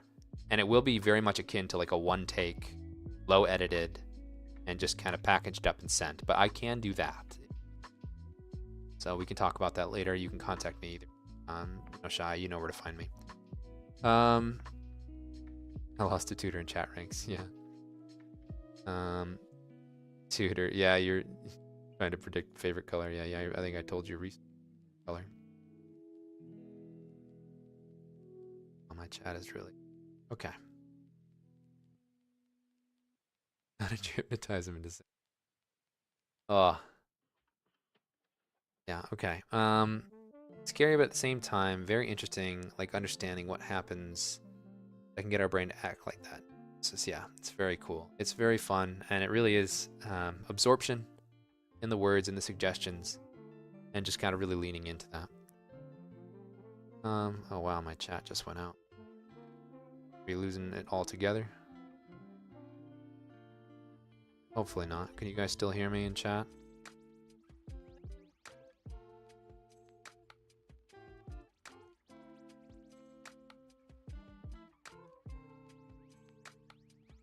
There's the pizza party. Okay, chat's still coming in. Great. I think you guys can still hear me. All right, pizza. Sweet. We're having my favorite today. My favorite thing on pizza, which is sausage. Who doesn't like sausage? Maybe a little bit of spicy sausage going on here. We can do some red pepper flakes on there. Onions. Who don't like onions on pizza? All right, here's where I might lose some of you, but I don't care. I'm the teacher. I decide the rules. We're doing mushrooms on this bitch. That's right. I like mushrooms. You sat through this entire thing just to get mushrooms on pizza. And let's see, maybe some red bell peppers in there. Ooh, yes, and if they get cooked long enough, they're just a bit crunchy, but still nice and sweet. And then what else are we getting on our pizza? Ooh, maybe a second meat in there. Maybe some bacon. Ooh, yes. Yep. All right, that's it. We got pizza going around. We got sausage, onion, mushroom, bell pepper, and bacon. See? Hell yeah. Let's go. All right, we got some mushroom enjoyers. See, that's usually where I lose people, but I knew you guys were cool. Yes, you do love sausage. We all know. We know. We know. All right, so yeah, this pizza is good. While you guys enjoy your pizza, let's get a few more questions in before we wrap up stream. Okay, so Foxy, Cthulhu, Azathoth. I feel like saying the names of these is gonna summon them, so you know what? Let's just go with Hypnos. That's pretty fun. That's pretty fun. I can't remember if that's the one where if they wake up from the dream, the world ends, but you know, let's not worry about that. Let's not worry. We're in a call too. Yes, thank you for pushing my commissions. I appreciate that. Pizza's hitting different. Yep. I don't mind a low edited thing with my pronouns being what they are. Most files take me out because the pronouns don't match. Yeah. Okay. Yeah. No. If you wanted to do commission me for an audio or for like a recorded session in VR, certainly.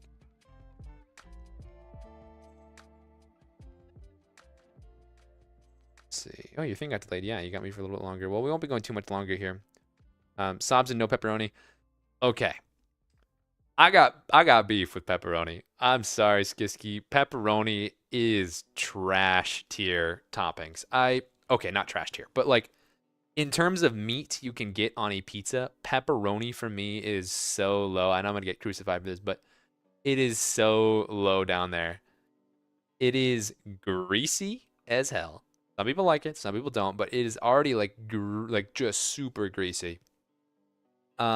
It also takes up way too much surface area on the pizza. If you're trying to load it up with toppings, pepperoni takes up way too much space, all right? You're just hogging space that better toppings could go on. Not only that, pepperoni, although it tastes good, fun fact, it traps in heat. So when the rest of the pizza is optimal temperature to bite into, but you bite into a goddamn pepperoni and it burns your tongue off, it just makes me so mad that this is on the goddamn pizza. I want a different meat. Oh, yeah, the God of Dreams. Okay, yeah, you know what? I don't care. Yeah, ham on pizza, you know, very similar thing. You just put more toppings. Stuff goes on top of pepperoni. It's flat. Yeah, but you know what? It's going to slide the fuck off because it's just slippery.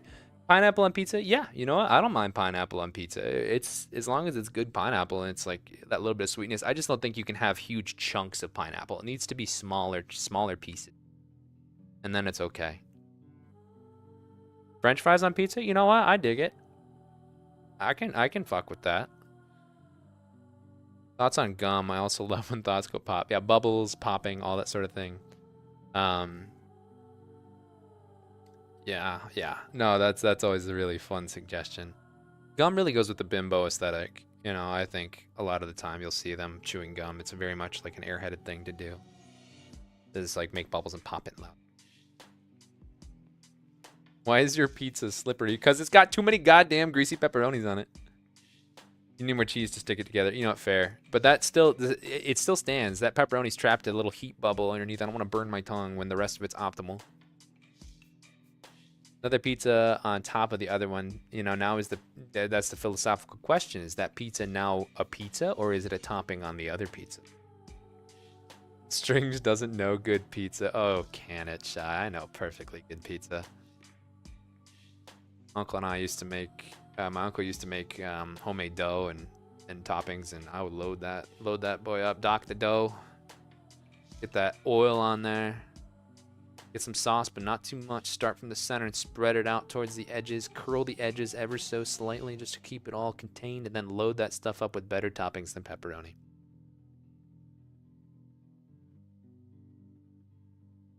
And then, you know, some of those like toasted fennel seeds too. Not me chewing cherry gum right now. See? My favorite hypnotist that starts with T and has red hair. Very much fitting the airhead role.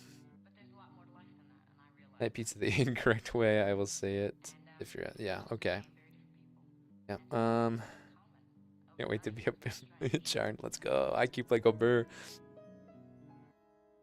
All right. Well, seeing as pizza's going around, goals have been met. We've said some very funny stuff and had some very generous super chats, and we got through all of our messages, all of our presentation here. I do actually have to end up getting going here, so I think it's about time to wrap up class. Thank you all for coming. Thank you all for being here. And overall, just you guys have been wonderful. Hopefully you enjoyed the pizza. The pizza party will have to be a running theme. Skitsky will make sure of it. But hopefully, I hope you guys learned something about how to really kind of make those subtle cues a little bit more pronounced, both as a hypnotist and things to listen for as a subject as you continue your journey to be a better subject. And as you start working towards your goals, like eventually being able to go into trance near instantaneously. There was pizza, it stings. Ha, misspelling. Misspelled, minor spelling mistake. Get fucked.